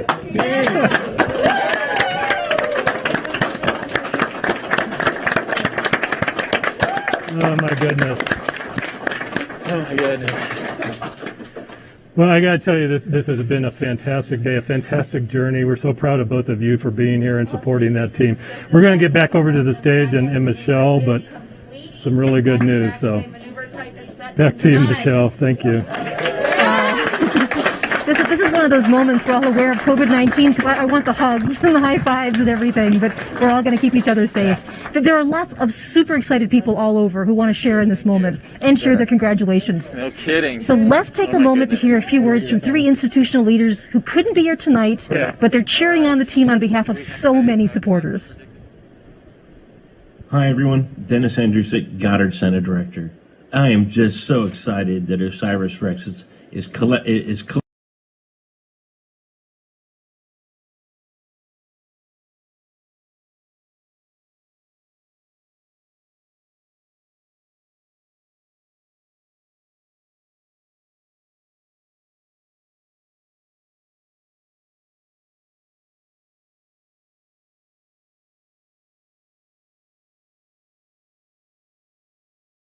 collecting a sample from the surface of Bennu. The tag is just the pinnacle of the mission so far. Getting the sample back to Earth is obviously going to be the great event of the entire mission. But I got to congratulate Dante, you and your team, your project management skills as a PI, just superb. Rich, the operations team for getting us to where we are, and Lisa Callahan for the awesome Lockheed Martin team, in getting OSIRIS-REx to where we are. And building a great spacecraft and returning it to Earth.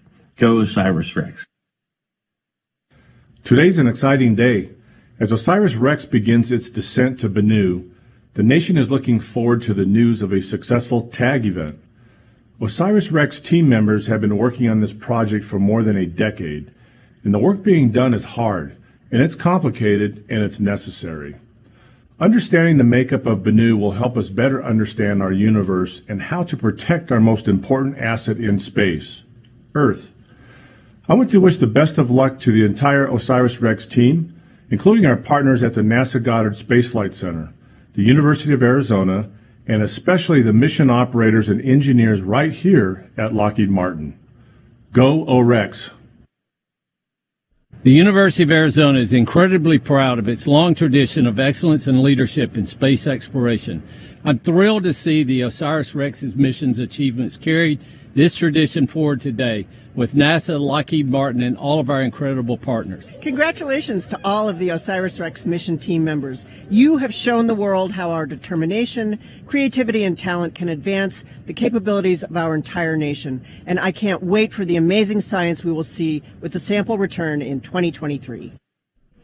Okay, well, we are here live after some excellent news. I'm here with an exultant Dante Loretta from the University of Arizona. So one more time for our audience out there, explain when we know we'll have a sample. A little overwhelmed right now, Michelle, I have to say. It's been pretty intense several minutes here.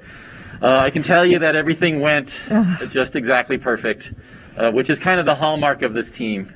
We have consistently beaten expectations over and over again. We have overcome the amazing challenges that this asteroid has thrown at us, and the spacecraft appears to have operated flawlessly. We made it down to the asteroid surface. We were in contact. The gas bottles fired. We don't know how long we were in contact with yet. That's some reconstructed information that we're going to have to put together over the next few hours as the data come in. We backed away successfully from the asteroid surface. The team is exuberant back there. Emotions are high. Everybody is really proud, and we have some work to do to determine how much sample that we have collected. The next thing that I'm going to be looking for is once the spacecraft cools off, it probably got pretty warm as it approached the asteroid surface, so it needs to get rid of some of that excess heat. It's got to get those solar rays back onto the sun and get power positive. Once it's stabilized, it's going to point that high gain antenna at the Earth, and we're going to start bringing that data back.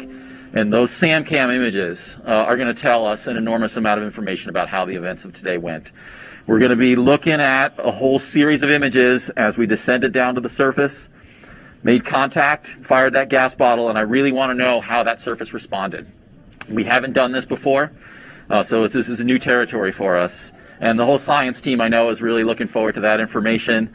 For one thing, it'll tell us the likelihood of sample collection, kind of a probabilistic assessment. Probably be a lot of science that comes out of that as well. Yeah, well, listen, I know you want to be back there with your team. It's going to be a long, hopefully happy night for all of you as more data comes in.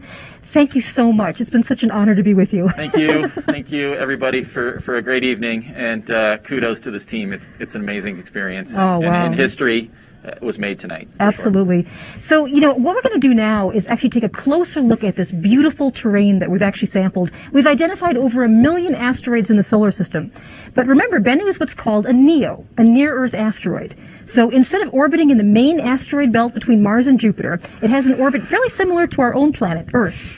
And it not only gets our attention because it's so close to Earth, but also because we believe it may be one of the older bodies in the solar system with a wealth of information about how the solar system and life began. Let's take a closer look at the subject of all of this activity, all of this joy tonight. Thank you. Let's take a tour of Bennu.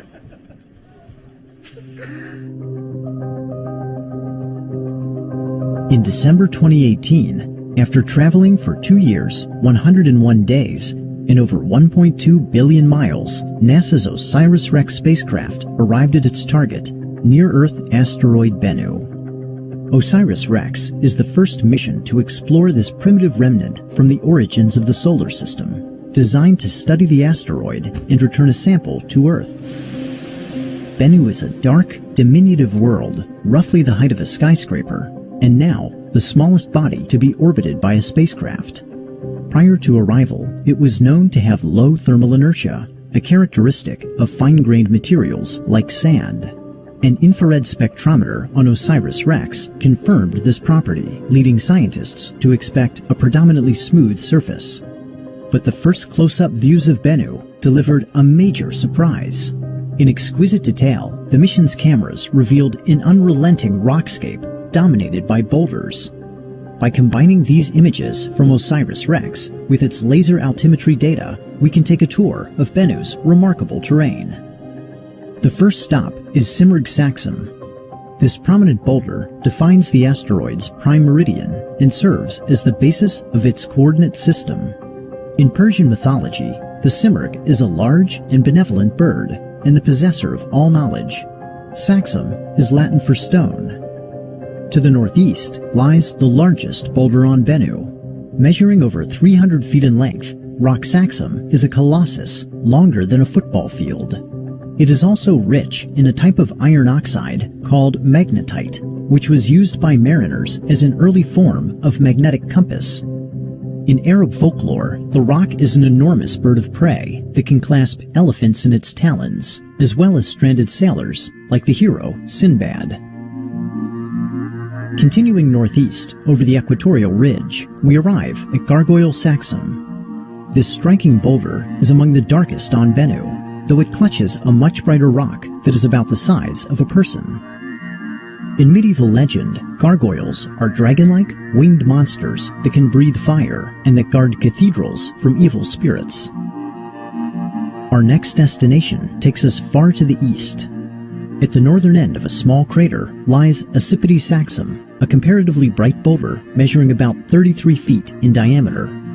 Ocypete-Saxum is located near one of 3 sites where Bennu ejected small particles into space in early 2019, displaying its dynamic and evolving nature. In Greek mythology, Ocypete is one of the 3 harpies, the half-maiden, half-bird personifications of storm winds, who would carry evildoers away from the earth.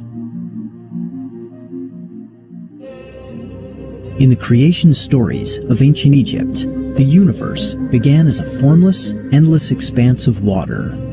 From this primordial sea arose the primordial mound, Benben. It was upon this rock that the god Atum settled in the form of the Bennu bird and sent forth the call that shaped creation. The story of Benben harkens to the mounds of fertile silt that once emerged from the receding floodwaters of the Nile, and it provides a fitting namesake for the tallest boulder on Bennu. Protruding by over 70 feet, Benben Saxum is so tall that it was first detected from Earth. Now, we can appreciate this monumental feature in detail using data from OSIRIS-REx. The final stop on our tour is a cluster of exceptionally bright boulders scattered across the southern hemisphere. They bear the spectral fingerprint of pyroxene, a mineral found in igneous rock that is unlikely to have formed on Bennu. These boulders most likely originated on the large asteroid Vesta and were delivered to Bennu's parent body through meteoroid impacts. Although it is small in size, Asteroid Bennu has proved to be a fascinating world, abundant in geographic features that have defied our expectations. Thanks to OSIRIS-REx, we can now explore Bennu to uncover its composition, its evolution, and its ancient memories from the origins of the solar system.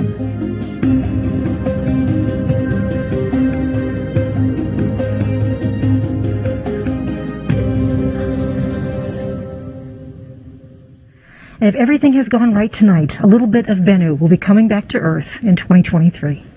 So let's get one last visit with our social media desk. James, what's going on? Yeah, Michelle, I've got goosebumps. I really can't even begin to fathom that we just tagged and collected a sample from this asteroid 200 million miles away. I know I'm going to want to relive the events that just unfolded tonight. I'm sure you will as well. So once again, we have that 360 video up on our NASA Guide YouTube page. Go check it out and put yourself right where the action just happened a couple minutes ago. It's truly mind-blowing stuff. I also want to check back in with that Twitter poll that we put out at the beginning of the broadcast. And we were asking you how much material you think we just got from Asteroid Bennu. So remember, we're looking for at least 60 grams, but that sample container can hold up to 2 kilograms. So you guys are saying that a candy bar size of sample? I like the optimism. Let's hope we actually pack that container to the max and bring all the sample back home. But any sample we get back is truly magical and will help us learn more about the solar system and our origins here. So keep at us on the hashtag to Bennu and back. We're excited to keep this conversation going as we look to bring that sample all the way back from Bennu here to Earth in 2023. So back to you, Michelle. This is one of these evenings where it's such a privilege and a pleasure to be working for NASA and for the idea of scientific exploration. So what we've been doing all evening is seeing the joy, seeing these people that have worked on this for decades. But you have to remember there's a real reason we're going to look at these asteroids. We think we actually might be coming back with a baby picture of what the solar system was like, of what our chemistry was like billions of years ago. We're looking for our own origins out there, and that's why we've gone so far to bring a bit of Bennu back. This has been an incredible evening. The adrenaline is slowly beginning to slowly go down, and there's going to be a lot of celebration and a lot of work in the coming hours. So from Lockheed Martin Space here in Littleton, Colorado, I'm Dr. Michelle Thaler. Good night.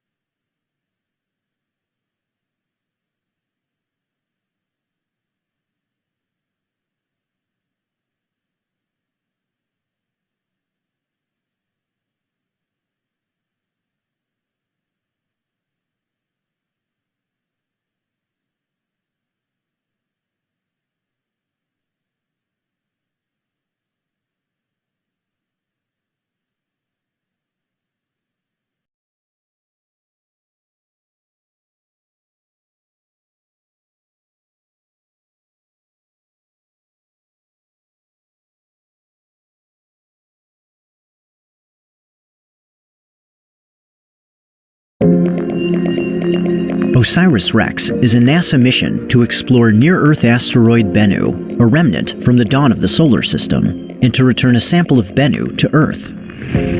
On September 8, 2016, OSIRIS-REx began its journey to Bennu from Cape Canaveral, Florida, aboard an Atlas V rocket. It lifted off shortly before sunset, climbing eastward over the Atlantic Ocean to traverse the night side of Earth. 1 hour later, OSIRIS-REx separated from its Centaur upper stage rocket and drifted into space. It deployed its solar arrays to catch the rising sun and made a final pass over Australia before embarking on its outbound cruise to Bennu. After a year in orbit around the sun, OSIRIS-REx briefly returned to Earth in September 2017 for a gravity assist. The spacecraft passed within 18,000 kilometers of Antarctica, then turned its instrument deck toward home to capture images and spectra of the Earth and the Moon. The gravity assist bent the trajectory of OSIRIS-REx by 6 degrees, matching the orbital tilt of Bennu and sending the spacecraft on a path to catch its target. In August 2018, OSIRIS-REx began its approach phase. Its long-range camera captured the first visible light images of Bennu as a single pixel moving across a field of stars. Over the following months, Bennu grew from a pixel into a world, with OSIRIS-REx revealing its shape, rotation, and color for the first time. Now, after chasing its target for over 2 years, OSIRIS-REx is arriving at Asteroid Bennu. On December 3rd, it will fire its thrusters to match Bennu's velocity and begin its preliminary survey. OSIRIS-REx will pass high above the equator and the poles, measuring Bennu's position and mass, and refining its size, shape, and spin. On New Year's Eve, OSIRIS-REx will venture close enough to Bennu to be captured into orbit by its minuscule gravity, making it the smallest world ever to be orbited by a spacecraft. In early 2019, OSIRIS-REx will break orbit to conduct a detailed survey of Bennu. First, it will carry out a mapping campaign called the Baseball Diamond. By observing Bennu at different latitudes and times of day, OSIRIS-REx will capture stereo images and identify large rocks on the surface that could pose a hazard later in the mission. In its second mapping campaign, OSIRIS-REx will observe Bennu from 7 different stations around its equator. At each station, it will take measurements from pole to pole using its mapping camera, laser altimeter, and 2 spectrometers. The combined data will provide a detailed look at Bennu's geologic features and its composition. This will improve landmark-based navigation and enable mission planners to begin looking for places to collect a sample. Following the detailed survey, OSIRIS-REx will once again enter orbit. At a radius of only 1 kilometer, Orbital B will serve as the mission's safe home orbit until sample collection. During this phase, OSIRIS-REx will globally map Bennu. It will fly in a polar orbit as the asteroid rotates beneath, enabling full coverage of the surface. Orbital B's precession, or wobble, will also be used to measure Bennu's gravity field, along with the non-gravitational forces that are slowly altering Bennu's trajectory. In mid-2019, OSIRIS-REx will begin its reconnaissance phase. It will break orbit and fly over 4 candidate sample sites at 225 meters, taking high-resolution images. Flying at such close proximity will reveal large pebbles that could pose a hazard during sample collection. Mission planners will use this information to select the 2 best sites for additional inspection. At a range of 525 meters, OSIRIS-REx will fly over the 2 final candidate sites, spectrally mapping the surface to reveal its chemical composition. This information will help mission planners determine the most valuable site for collecting the sample. Once the final site has been selected, OSIRIS-REx will begin its rehearsal phase. First, it will practice autonomous flight to a predetermined checkpoint, where it will start its descent during sample collection. Next, OSIRIS-REx will practice flying to the match point. The spacecraft will lower to within 30 meters of the surface to match Bennu's speed and rotation, a necessity for safely touching the asteroid. Finally, in mid-2020, OSIRIS-REx will be ready to collect a sample of Bennu. Before it descends to the surface, the spacecraft will deploy its touch-and-go sample acquisition mechanism, or TAG-SAM, a new technology invented for the mission. When it reaches the checkpoint, OSIRIS-REx will begin its final descent. It will pull back its solar arrays for safety and approach the surface at centimeters per second, the walking pace of an insect. As the TAG-SAM touches down, it will blow high-pressure nitrogen gas into the soil, stirring up loose material. A filter within the sample head will trap rocks and dirt while allowing the gas to escape to space. Once the sample is collected, OSIRIS-REx will fire its thrusters and back away from Bennu, retreating to a safe distance with its precious cargo. Following collection, OSIRIS-REx will verify the status of the sample using a camera called SAMCAM. This visual inspection will reveal whether any large debris is still attached to the sample head, which could pose a hazard during stowage. Next, OSIRIS-REx will verify the mass of the sample. It will fully extend its TAG-SAM arm and perform a spin maneuver, measuring the change in inertia to determine the sample's mass. If at least 60 grams have been collected and the sample head is clear of hazardous debris, mission planners will command the spacecraft to stow the sample. STOWCAM will watch closely as the sample head enters the return capsule and is secured in place. OSIRIS-REx will then detach the TAG-SAM arm from the head, seal the sample return capsule, and prepare for its journey back to Earth. After departing from Bennu in early 2021, OSIRIS-REx will return to Earth in late 2023. 4 hours prior to arrival, the spacecraft will release the sample return capsule, then deflect away from Earth to its final orbit as its piece of Bennu comes home. The capsule will enter the atmosphere over the night side of Earth, streaking towards the central California coastline at over 12 kilometers per second. West of the Great Salt Lake, at an altitude of approximately 33 kilometers, the capsule will initiate its parachute sequence, stabilizing and slowing its descent. Upon landing in the Utah desert, the sample will be recovered, carefully removed from the capsule, and taken to the OSIRIS-REx curation facility at NASA's Johnson Space Center in Houston, Texas. This pristine material from the early solar system will be studied for decades to come, providing clues to the formation of the planets, to the evolution of Earth, and to the ingredients that were present at the origins of life.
Good afternoon and welcome to the OSIRIS-REx Mission Science Briefing.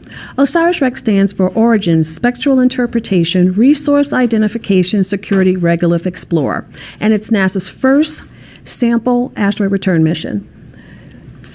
And we'll start off with Christina Ricci from the OSIRIS-REx, Deputy Program Scientist at NASA headquarters in Washington. Jason Dorkin, the OSIRIS-REx Project Scientist at NASA's Goddard Space Flight Center in Greenbelt, Maryland. Daniela Della Justina, the OSIRIS-REx Lead Image Processing Scientist at the University of Arizona in Tucson. And we'll begin with Christina. Thank you, Nancy. So in the mission briefing before this, you heard about the launch vehicle, the spacecraft, the mission objectives. You even got to hear about the weather. So here, what we're going to be talking about is the science. So I'm going to just start off with talking about why we chose Bennu as the target asteroid. Jason is going to talk about the sample and the analysis that will be done. And Danny is going to talk to us about the mapping that's going to occur. So let's go ahead and begin with talking about why Bennu. So the ultimate goal of the OSIRIS-REx mission is to collect a sample from an asteroid and bring it back to Earth. But why was Bennu chosen for this exciting endeavor? Well, the science team selected Bennu after carefully taking into account 3 critical factors: the accessibility of the asteroid, the size such that it enables proximity operations and sample collection, and the composition of that asteroid. So let's get into each one of these individually, and we'll start off with accessibility. Go ahead and start my first graphic. So we need an asteroid target that a spacecraft could fly to and then return to Earth within a few years' time.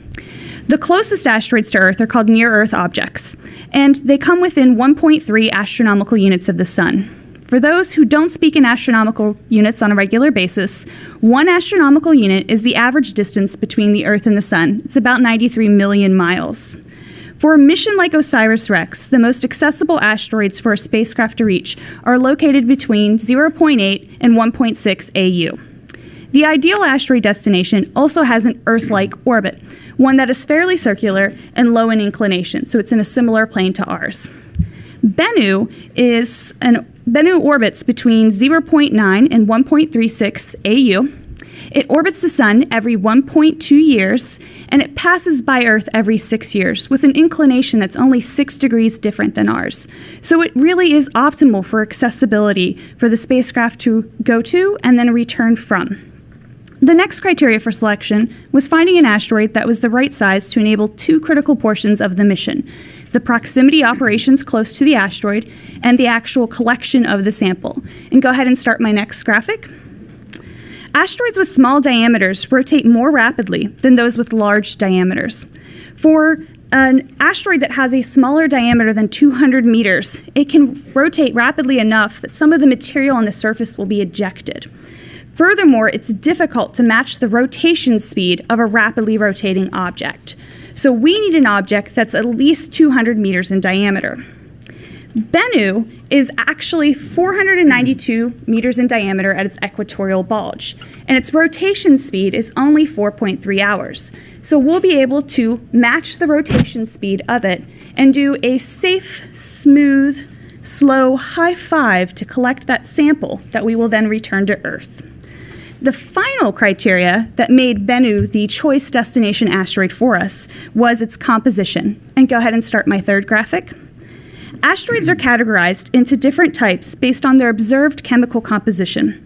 In the visible and infrared light, minerals have unique signatures, somewhat like fingerprints. Depending upon the features observed, scientists are able to identify various organic materials. The most primitive asteroids are carbon-rich and are believed to have material preserved from about 4.5 billion years ago, around the formation of our solar system. These asteroids could contain organic molecules, volatiles, and amino acids that may have been the precursors to life on Earth or elsewhere within our solar system. Telescopic measurements suggest that Bennu's surface is rich in carbon. Thanks to extensive measurements in the visible and infrared, as well as in the radar, which is what this map of Bennu was made off of. Bennu is the best understood near-Earth asteroid that has not been visited by a spacecraft. And with the return to Earth of these pristine samples with a known geologic context, we will enable precise analyses that simply cannot be duplicated by space-based observations or with studying meteorites. So Bennu's size, primitive and carbon-rich composition, and orbit make it one of the most fascinating and accessible asteroids. And that is why it was ultimately chosen as the target asteroid for the OSIRIS-REx mission. So Jason is now going to talk about the actual sample and what we're going to be bringing back. Thank you. OSIRIS-REx brings back a large bounty of sample of the early solar system. Can I have the first graphic, please? So you have heard about how Bennu is a fantastic target asteroid. In turn, we have a purpose-built, fantastic spacecraft. The crux of OSIRIS-REx is origins, the search for the origin of the solar system and of life itself. And for that, it's all about the sample. Meticulous testing and cleaning are necessary to collect and return a pristine sample with a well-understood, well-characterized spacecraft from a well-understood, well-characterized asteroid. The design of the OSIRIS-REx spacecraft, instruments, and operations all serve to return this organic-rich sample safely with geologic context with the rest of Bennu. Then allow comparisons with other asteroids and with meteorites. After months of characterization and rehearsals, the OSIRIS-REx spacecraft autonomously descends to safely collect at least 60 grams, as much as 2 kilograms of surface stones and dust. This is a huge bounty. After the sample is collected, it is locked in the sample return capsule until the spacecraft delivers it to Earth in 2023. To keep this precious sample safe, there are no other science operations after the sample is stowed. And this will allow us to make sure that the sample is safe and that the spacecraft is safe by not interjecting other possible risks. The formation of the solar system was a violent but dimly recorded time. Although most of the record of the ancient Earth is lost to the dynamic geology that shaped our planet, there are lines of evidence that indicate that heavy bombardment by debris from the formation of the solar system around the same time helped form the oceans, and then a few hundred million years later, life. The detailed chemistry of what was on and delivered to the Earth and Mars, Europa, or Enceladus cannot be found in Earth rocks. This history is recorded in the minerals, compounds, and isotopes from meteorites and their parent asteroids. But meteorites land on the ground, and we never know where they come from. Furthermore, organic-rich meteorites quickly become contaminated with the compounds of life. These compounds are most important to understand our origins of meteorites and can only be understood by careful and tedious laboratory work, if at all. To maximize the sample of our samples on Bennu, We have a very clean spacecraft and well as a detailed record of the materials used to process to make it. This equips scientists who study the samples with tools to directly verify what was discovered in Bennu's rocks and not accidentally carried from Earth. A scientist in my laboratory, Dr. Jamie Elsula, recently led a team to analyze some Apollo samples to learn the origin of their amino acids. She was not yet born when the sample was collected, used instruments not yet invented, and answered questions beyond the reach of science at the time. OSIRIS-REx, like the Stardust mission before us, will answer questions unanticipated at the time of launch, even questions we didn't design the OSIRIS-REx to answer. Just as we have learned from the Stardust Comet sample return mission before us, and Hayabusa and Hayabusa 2 missions on how to rendezvous with the comet, collect and return samples to Earth, we have learned from Near and Rosetta about how to maneuver around a small body. Samples of Bennu will be studied by science instruments too large, too power hungry, or too delicate in laboratories around the world. We will dissect the sample to the atomic level to better understand the origin of the solar system and our place within it. The sample return capsule will enter the Earth's atmosphere to deliver precious fragments of the early solar system to the Utah desert in the morning of September 24th, 2023. Since 75% of the sample will be archived for scientists to request to study, perhaps you, your children, or your grandchildren will grow up to study the samples collected by the spacecraft we are launching now. Now, Danny will tell us more about how we choose the sample. Thanks, Jason. So, Bennu is going to be the first carbonaceous asteroid that NASA has had the opportunity to map the entire surface of. So this is very exciting. Can I get my first graphic, please? So mapping will begin by determining the shape of the asteroid, and understanding the shape of Bennu is of incredible importance so that we understand how to safely navigate around this body. Navigation will have some challenges because Bennu will be the smallest object that we've ever orbited a spacecraft around. One of the primary tools that we will use for mapping the asteroid will be the OSIRIS-REx camera suite, or OCAMs, a trio of cameras built by the University of Arizona. In conjunction with OCAMs, the 4 other instruments on the spacecraft will go ahead and map Bennu first globally and then locally. By the end of our local mapping campaign, we will be able to see an object the size of a penny on the size of Bennu. Next graphic, please. So before sampling, mapping will take place over a year and a half to a 2-year period. And during this 2 years, the OSIRIS-REx spacecraft will be absolutely dedicated to finding the best place on the surface of Bennu to collect a sample from. This is pretty incredible because at the end of this 2-year period, scientists will know more about Bennu than we know about any other near-Earth asteroid. So we're collecting, again, an unprecedented data set. The mapping will take place globally so that we first can characterize and understand the major properties of this small world, and then we'll move along to a local mapping phase in order to evaluate the suitability of individual candidate sample sites. So the primary importance of mapping at Bennu is to find this great sample site and then subsequently go and collect a sample from it. But once we have a sample of Bennu, the maps will also provide critical context for that sample. Can I have my next graphic, please? So maps acquired during this 1.5 to 2 year period will place the sample into critical context. And the sample of Bennu that will get returned to Earth is at a minimum going to be 60 grams. So to get a visual for that, that's about 4 tablespoons of packed brown sugar. And because this represents a small portion of the overall asteroid, the maps that we collect and the remote sensing data that we collect at the asteroid are going to provide the vital link that we need to connect this sample into the global context for the world that is Bennu. So now that we've had a mission overview, talked about the sample and the mapping, back to you, Nancy. Thank you, Daniela. So now we're ready to open the floor for questions. Please wait for the microphone and state your name and affiliation. Okay, right here. Right here in the striped shirt.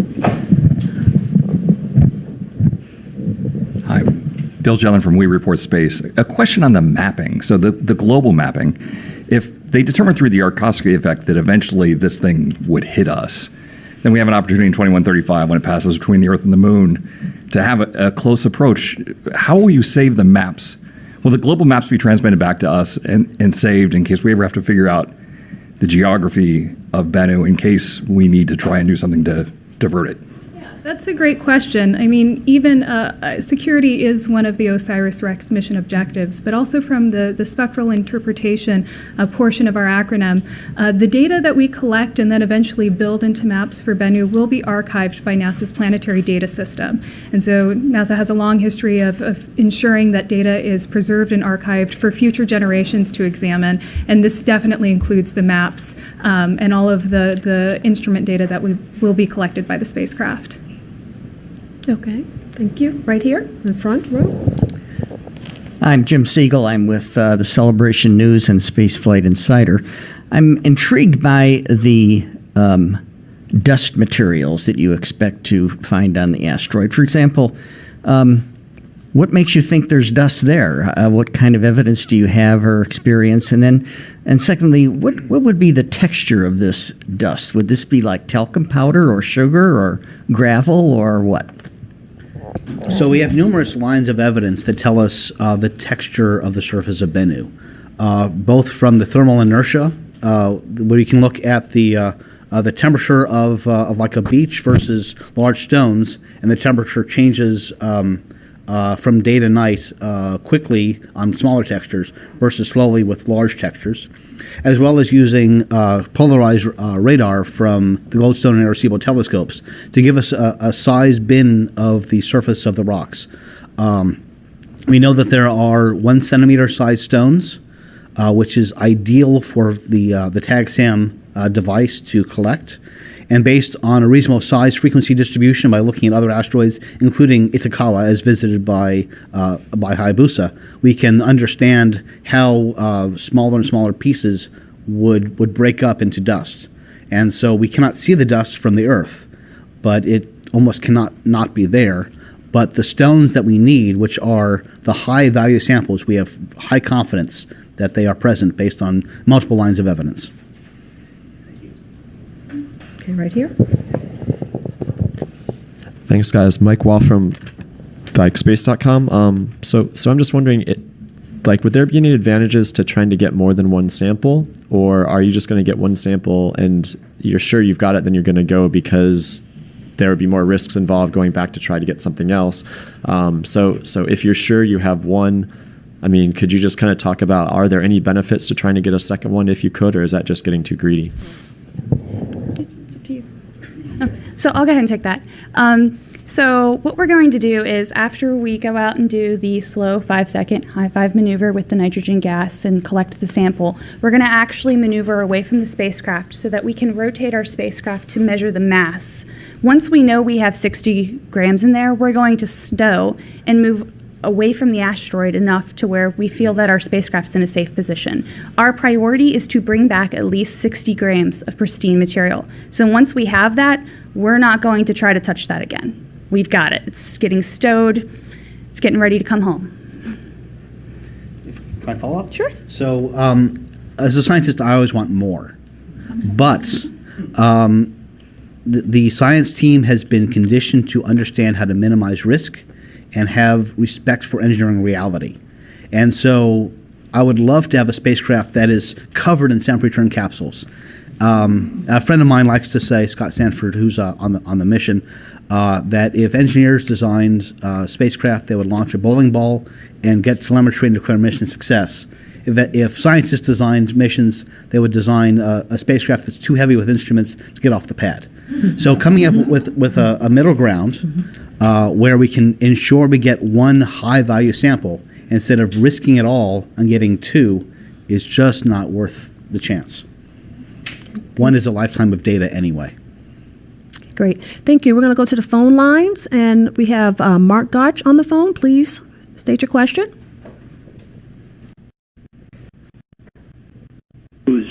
Thank you for this informative briefing this afternoon on this historical mission of OSIRIS-REx. Is going to be incredible. My questions are this. In using the TAG-SAM to take the sample from the carbon-rich asteroid Bennu, What will have to be seen or detected by the visible light cameras and spectrometer to indicate the exact place of the sample of regolith to be taken, and how far from the surface of Bennu will the sample location be able to be detected? Okay, so I can take the first part of this question.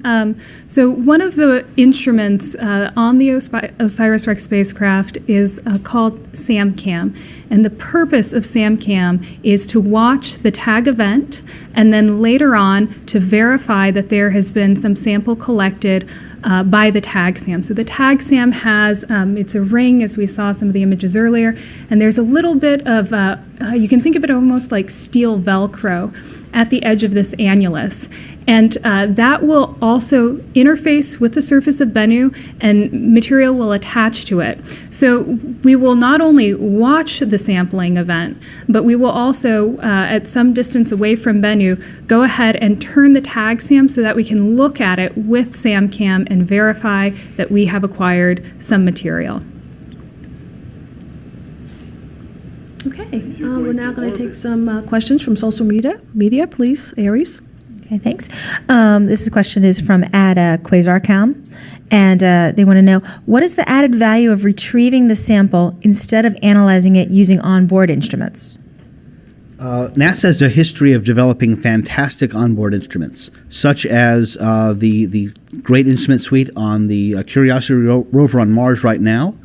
The problem is that those instruments, however fantastic they are, the design has to be fixed years before launch to minimize risk of change, and also to make sure that the instruments are light and robust to the launch environment, and that they don't need frequent tune-ups like laboratory instruments do.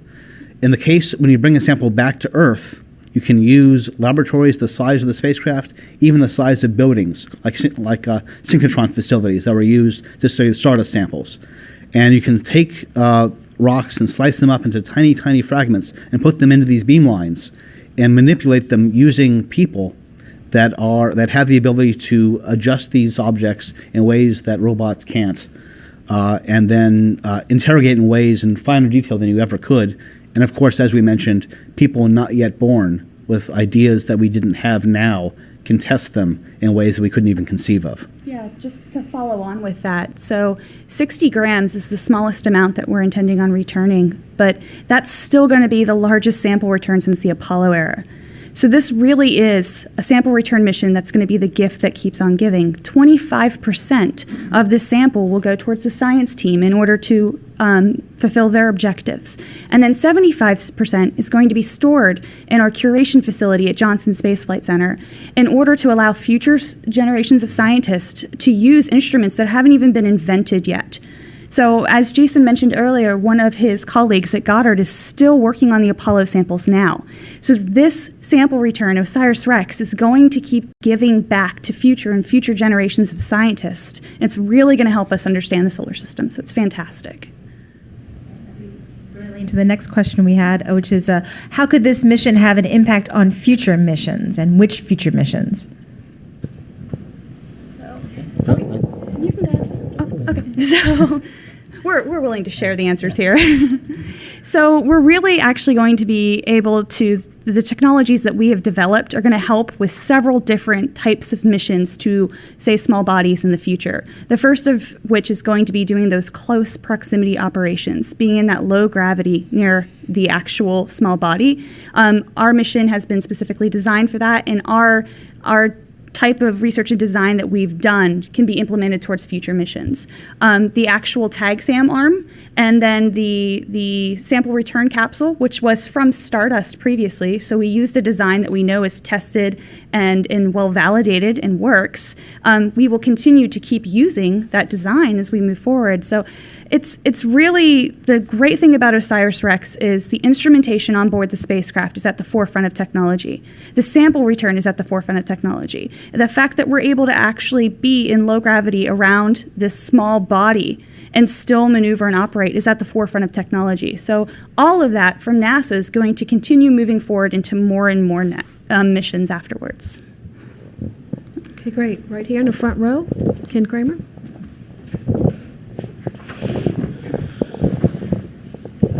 Hi, Ken Kramer for Universe Today and the Northeast Astronomy Forum. I have a question for Jason and Christina. Jason, I think you mentioned after you collect the samples, you're not going to do any more science. No imaging. Is that why would that be? We move to after we collect the samples, we move to a safe distance from the asteroid, and all the primary objectives have already been done. We've already thoroughly mapped and imaged and characterized the asteroid. It's all about keeping that precious sample safe, doing nothing that can possibly jeopardize it. We need to make sure that we can return the sample and not undergo any risk by getting closer to get better images.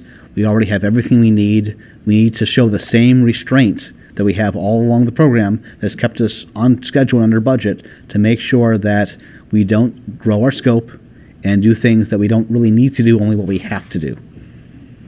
And that's for a few weeks or a few months? It depends on exactly when we collect the sample. There's a window, but it could be several months. Okay. For Christina, can you show with your asteroid model there, roughly how you'll be doing the sample collection with the spacecraft? What's the approach and So I only have two hands, and one of them has to hold the asteroid model. Yeah, so right, it's probably a two-guy start operation. rotating us. So basically what's going to happen is our spacecraft is going to go into the rotation period with it. And it's going to do lots of detailed mapping. And then eventually, when we feel safe and ready, we're going to lock in and we're going to come down and do a very safe, smooth high five. And then we're going to back away from the asteroid, make sure we have the mass we need, and then we are going to stow that once we have it. So stowed, ready for departure. And do you think it is more likely from the equator or from another area? You know, we're going to actually do detailed mapping of the entire surface of Bennu, as Danny described. And so what we're going to do is narrow that down to 12 different selection sites. I'm not going to say definitively where any of those sites are, because the great news is we have the instrumentation on board to be able to be definitive about that after we do the detailed mapping.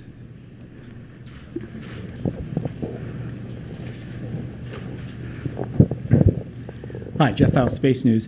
If you hit the jackpot with tag SAM, instead of getting that minimum 60 grams, you end up with several hundred grams.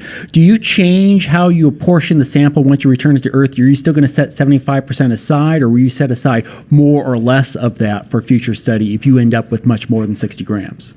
Yeah, our agreement right now is for 25% for the science team and 75% for future generations. So, yeah. We also have is it 4% that's going Correct. to the Canadians? And 0.5% that's going to JAXA. We have an agreement with the Hayabusa 2 mission as well right now. So, yeah. Okay, let's go back to social media.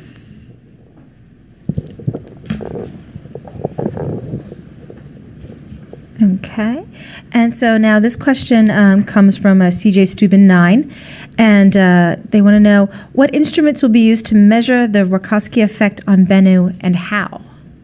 Okay, so I can take this one. So we heard a little bit about the Yarkovsky effect in the last press briefing, and this is that small force that causes the orbit of the asteroid to change in a way that's difficult to predict. And this comes from sunlight basically turning the asteroid into something with small solar sails is a way to think about it.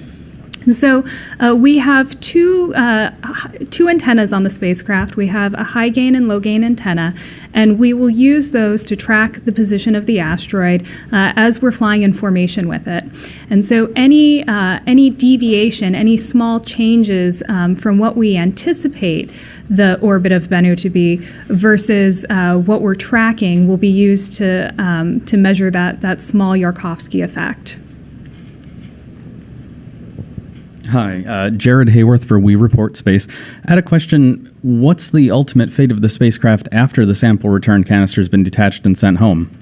So the spacecraft goes into heliocentric orbit after the SRC goes to Earth and remains in orbit and could be a very healthy spacecraft, could be an asset should NASA wish to use that. But after that point, the OSIRIS-REx mission ceases operations with the spacecraft. Okay, we're going to go to this side of the room. Thanks. James Dean, Florida Today. A couple questions. First, I've heard first U.S. sampling mission. We've heard reference to Philae and Hayabusa, Apollo. I just wonder if you could, kind of put clearly in context how unique or rare of a mission of an event is this to not only, to touch an object like that and bring the sample home. And secondly, I was just wondering if, regarding whatever sample you get, I know you're carefully going to pick the right spot, but is there any outcome that could be kind of disappointing if it doesn't contain, certain compounds that you're hoping to find that would leave questions more open about origins, or is anything a good sample? I'm going to quickly answer the second one, which is I think that anytime we get a surprise, it leads to more questions, and that's fantastic. As a scientist, you can't help but want to have more questions in the end. So one of the great things about exploring and about going to a really an unknown place is that you get to learn something new. So I think that we're fairly confident that we know this is going to carbon-rich asteroid. We're fairly confident that there's going to be some of these organic compounds there, but until we get it back down to Earth, we won't have those definitive answers, and so we're looking forward to that. In terms of context with other missions, Jason, do you want to take that? Or? Sure. So again, we have multiple lines of evidence that tell us this is a carbon-rich asteroid, but if it isn't, that means that we have to rewrite the textbooks on how we understand those lines of evidence, and that's exciting too. But as far as learning from other missions, we draw the spacecraft from the Juno and Maven heritage. We've learned a lot from NIR's encounters with asteroid Eros. We have exchanged information with JAXA on Hayabusa operations.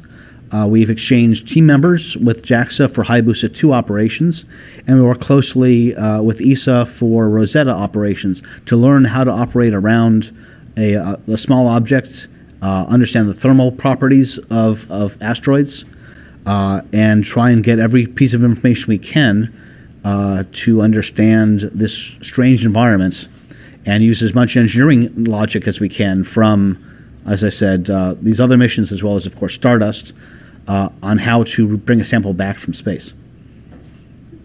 Okay, right here. Hi, Stacy Severin, Star Talk Radio. Just a question. We keep hearing about the carbon richness, and I wondered if there were any other objects that we know of that are as carbon rich that we might think of studying. Was it just the trajectory and the orbit of this that made it most attractive? Okay. So we heard earlier during the last press briefing about the small handful of objects that were suitable, both because they had favorable orbital characteristics, but also because these asteroids had the right composition, this carbon-rich material.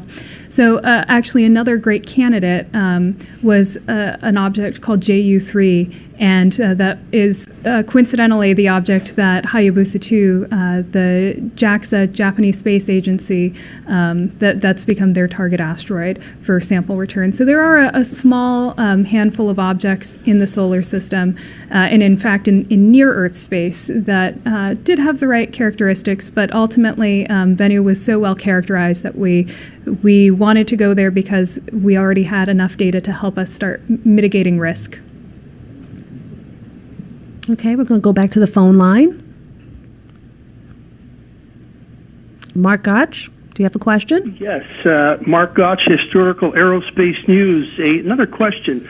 Once the OSIRIS-REx mission has been launched, the rocket going forward, once the final stage is gone through and the spacecraft enters into space, the fairing has been shed, it going forward, what is the distance from the planet Earth to Bennu, and will it be traveling? It will be traveling on rocket fuel going forward on that distance. Can you also tell me how solar power will play into this mission? I can answer some of those for you off the top of my head. So the majority of the push we get is from the launch vehicle, from the booster and from the Centaur. The Centaur gives us most of the push we need to get to Bennu. The Centaur itself goes into heliocentric orbit, becoming another pseudo-asteroid, if you wish. The spacecraft uses hydrazine monopropellant, and we undergo a deep space maneuver in January of next year, followed by the Earth gravity assist a year from now to put us in the same plane as Bennu. The solar arrays are used to power our electronics. It's not a solar electric spacecraft. So again, a monoprop, we have both the main thrusters and a large number of other thrusters for very fine maneuvering around such a small object. But we have plenty of power margin depending on where we are, either closer to the sun or further from the sun, because Bennu is on an elliptical orbit. Bennu is chasing the Earth right now and will soon catch up, but I don't recall the distance today. I believe the total distance of this mission that it will have traveled is 4.5 billion miles. So it's got a ways to go, but we're really excited about that. Yeah. Okay, we're going to take one more question from social media, and then we're going to wrap up. Okay. This question is from at Cranaddy. And the question is, does NASA have a OSIRIS-REx twin, like the Mars rovers do? I think that question's for Jason, because I know we have a lab at Goddard. I used to joke that ideally we would launch two identical spacecraft, one collect the sample and one be a blank, to do proper double-blind study when the sample comes back. That's really how to do the mission right, but no one would believe me, and that would drive our costs considerably. Like I said, scientists always want more. We built one spacecraft, and we built it right. This is a PI-led cost cap mission, and we built within that cost, and there's not margin to build a second just-in-case spacecraft, no matter how much I want one. Yeah, that being said, we're going to use the technology that was used here to develop further missions in the future. So we look forward to potential future missions. You know, NASA's still here. It's alive and strong, so we're going to keep on going. Okay, right, great. Thank you, Christina, Jason, and Daniela. This concludes today's briefing. Thank you for joining us.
It's morning at the Baikonur Cosmodrome in Kazakhstan, where an American astronaut and two Russian cosmonauts are already atop the 160-foot tall Soyuz booster, ready for today's launch, an hour from now at 12:45 a.m. Central Time, 10:45 a.m. in Baikonur.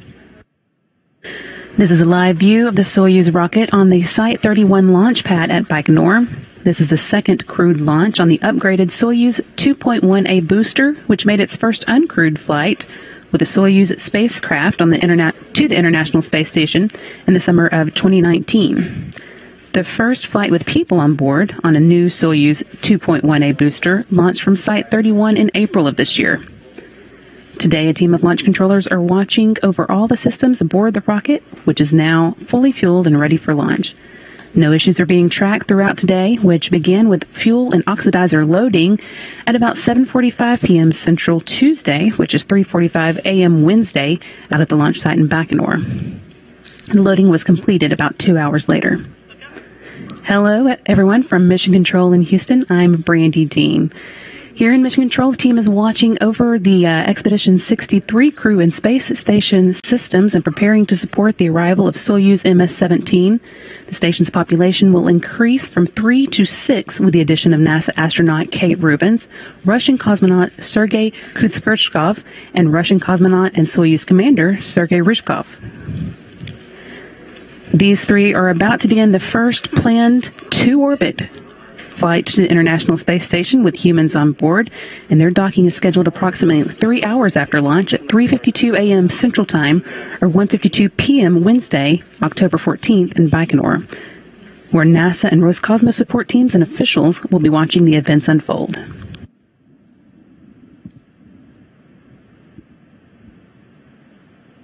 The Soyuz MS-17 spacecraft will be docking with the Rosvet docking port on the Earth-facing side of the Russian segment of the space station. Once there, the crew will join the 3 current space station residents on board. That's NASA astronaut and space station commander Chris Cassidy and Russian cosmonauts Anatoly Ivanishin and Ivan Wagner. They arrived at the space station aboard Soyuz MS-16 in April. Sergei Ryzhikov will take over as the Expedition 64 commander at the change of command ceremony before the crew goes to bed on October 20th, the day prior to Cassidy, Ivanishin, and Wagner undocking from the station and returning to Earth aboard Soyuz MS-16. Rubins, Ryzhikov, and Kuznetsov will be left behind to celebrate the 20th anniversary of human presence on board the International Space Station, which is coming up soon now on November 2nd. In the meantime, here in Houston, the team in Mission Control will be monitoring today's launch and getting updates from the flight from their Russian counterparts. Flight Director Marcos Flores will be on console for the Soyuz launch today, and Capcom for today's launch is ESA astronaut Andreas Mogensen. During the Soyuz climb to orbit, tracking and telemetry is downlinked to ground stations along its flight path and routed to the Russian Mission Control Center outside of Moscow, which you're seeing a view of here. And throughout tonight's coverage, we'll be trying to answer your questions about the launch, which you can submit via social media. If you have any questions you'd like to have us answer, you can send those now to us using the hashtag AskNASA. We'll try and answer a few of those soon, so go ahead and send them in. We copied well.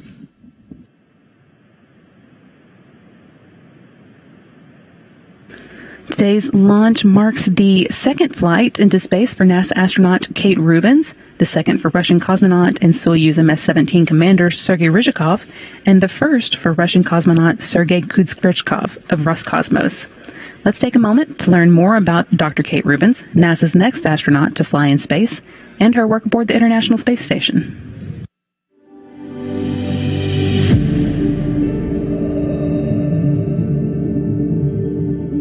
The reason that you would do any kind of experiment in space is if there's something particular about the space environment, and most often that is microgravity.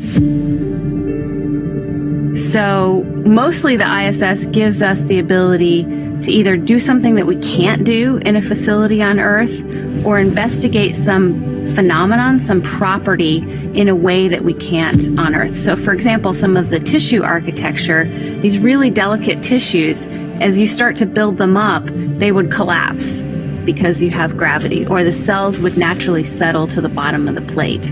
And so you just can't study the answer to the question that you're looking for. So the space station lets us have that ability to either test what the effect of gravity is or remove that problem entirely from our experimental setup. Yeah, the space station's an incredible place to conduct research. It was sort of like being in the world's most amazing lab when I was up there in 2016. So when you're a scientist, you're used to working on one thing over and over and maybe really refining the details on that over the course of a PhD thesis or a lab project. On space station, you get somebody's incredibly refined project times 200 different fields. So for me, it was a chance to learn about all these different areas of science, and they each have a team behind them. So I was usually pretty excited to open the container and do whatever experiment that day brought. I also really got a chance to talk to those PIs, the principal investigators, and the scientific teams, and understand everything that was going on behind their experiments and read their papers. So by the time I got to doing the experiment, I was pretty excited to take it out and to see what was going to change in microgravity. Yeah, science in space, it's an amazing lab and it's incredibly fun. So we are smiling all the time. I'm Kate Rubens. I'm a scientist and an astronaut.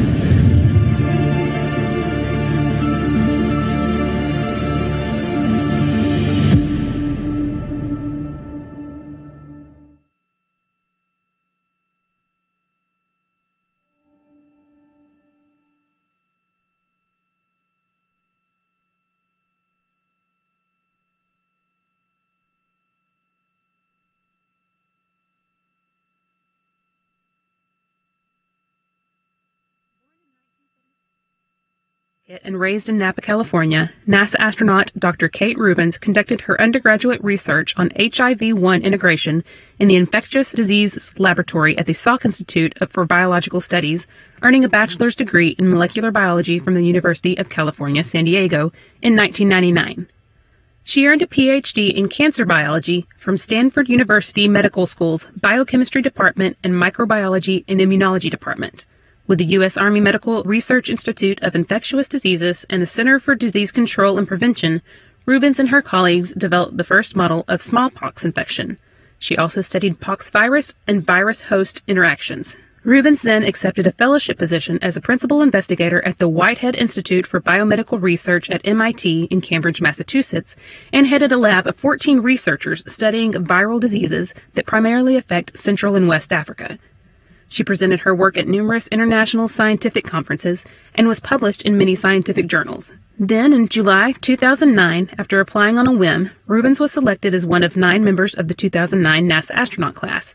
She launched into space for the first time aboard Soyuz MS-1 in 2016 as part of Expeditions 48 and 49. During that mission, Rubens became the first person to sequence DNA in space. In addition, she conducted 2 spacewalks along with astronaut Jeff Williams, installing the first docking port for U.S. commercial crew spacecraft. Rubens is seated to the right of the Soyuz commander, Roscosmos cosmonaut Sergei Ryzhikov, who is returning to space for the second time today. Born in Bogulma, Tatarstan, Russia, Ryzhikov went to high school and young aviators school in the Tyumen region of Russia. Afterward, he attended Katcha Air Force Pilot School, graduating in 1996 as a pilot engineer. Ryzhikov served as a pilot in the Russian Air Force from 1996 to 2007. By the time of his selection by the Cosmonaut Corps, he was a military pilot of the second class, having logged more than 700 flight hours piloting the L-9 and MiG-29 planes. He is certified as a military officer diver and paratrooper instructor with more than 350 parachute jumps. After beginning his training in 2006 as a member of Class 14 of the Gagarin Cosmonaut Training Center Cosmonaut Corps, Ryzhikov completed basic spaceflight training in 2009, qualifying as a test cosmonaut. His first trip into space was in 2016 as the Soyuz MS-02 commander and as a flight engineer for space station expeditions 49 and 50. While aboard, he conducted dozens of Russian science program experiments in medicine, space biology, biotechnology, physics, and chemistry, among others. His call sign is Favor, a reference to Mount Tabor in Israel.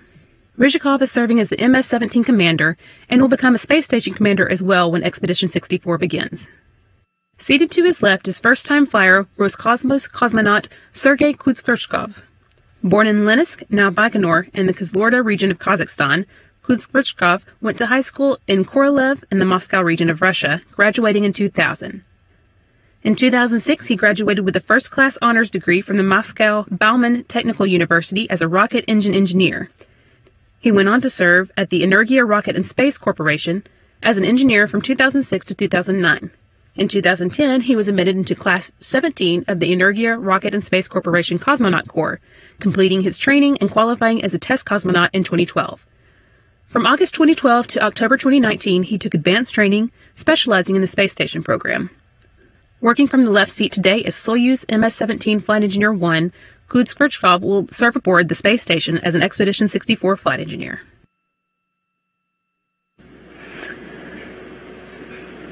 Once again, we are taking questions online via the hashtag #AskNASA. So if you're following along on social media, you can get your questions into us. And we have a couple that have already been submitted that we'll go ahead and try to answer for you now.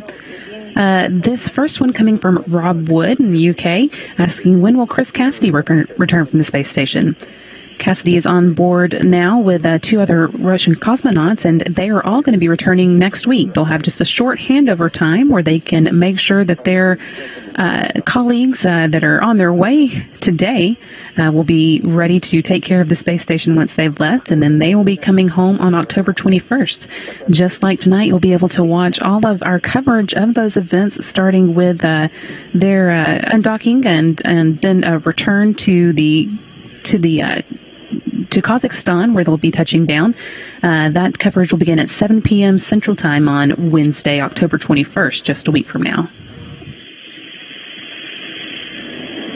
We also have a second question, this one coming from Omar, and asking whether or not astronauts ever suffer from motion sickness. And it varies from astronaut to astronaut, but there are definitely some who suffer from a little bit of motion sickness when they first go to space, and then also when they return from space, they tend to have they can have trouble adjusting to the return of gravity in their lives. That can be a little rough on both ends. So when they arrive at the space station, they're given a little time to adjust. There's some time built into their schedule specifically for microgravity adjustment. And then once they return, a lot of times you'll see the people who are supporting them on the ground being very careful to help them move around, make sure that they've got some support once they get out of the spacecraft and onto solid ground again, to make sure that they have all the help that's possible adjusting to that first feel of gravity for once after they've returned.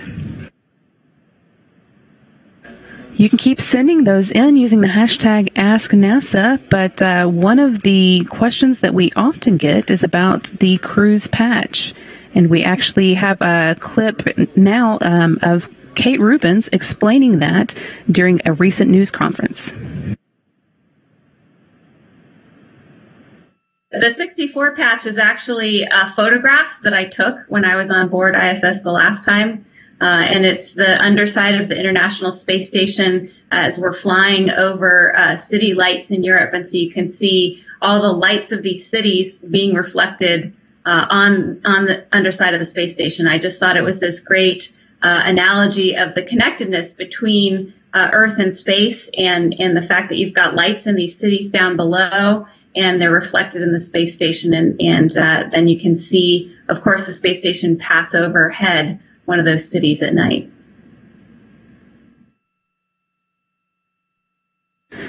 Back now with a live view of the Soyuz on the launch pad in Baikonur as we continue our coverage of the launch of Kate Rubins, Sergei Ryzhikov, and Sergei Kudskirchkov to the International Space Station. We're now 45 minutes away from today's launch, with liftoff scheduled for 12:45 a.m. Central Time, 10:45 a.m. in Baikonur. And just a reminder that we are taking those questions, so keep sending them in using the hashtag #AskNASA.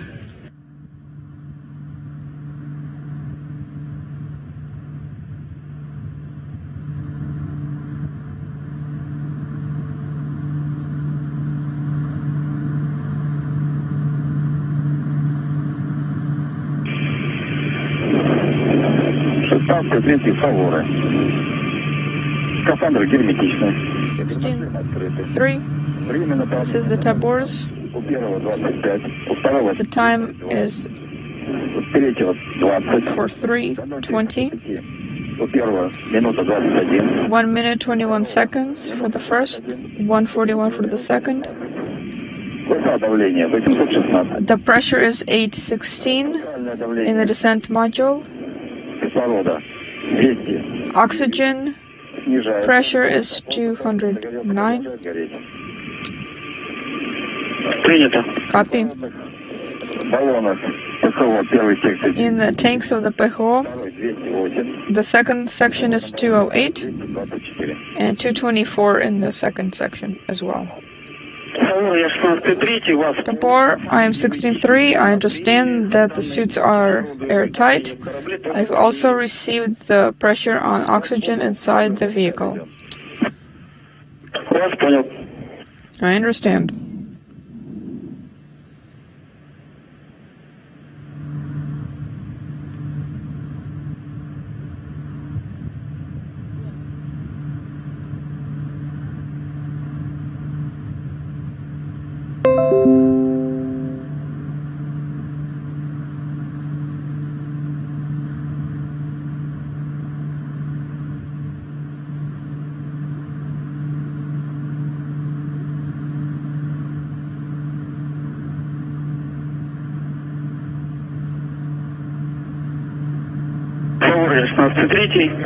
Можем включить вам музыку. По связи, самые готовы. Докладываем, что сигнализация. As I was saying, you can send in your questions to us using the hashtag AskNASA, and we've got a few more ready for you now.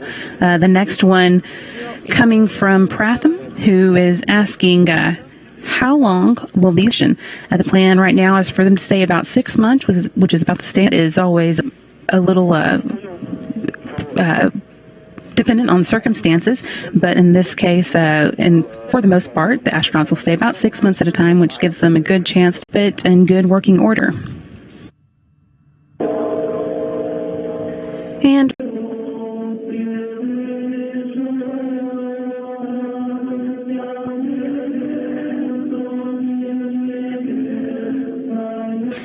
And here is the promised video showing what the crew has been for their launch.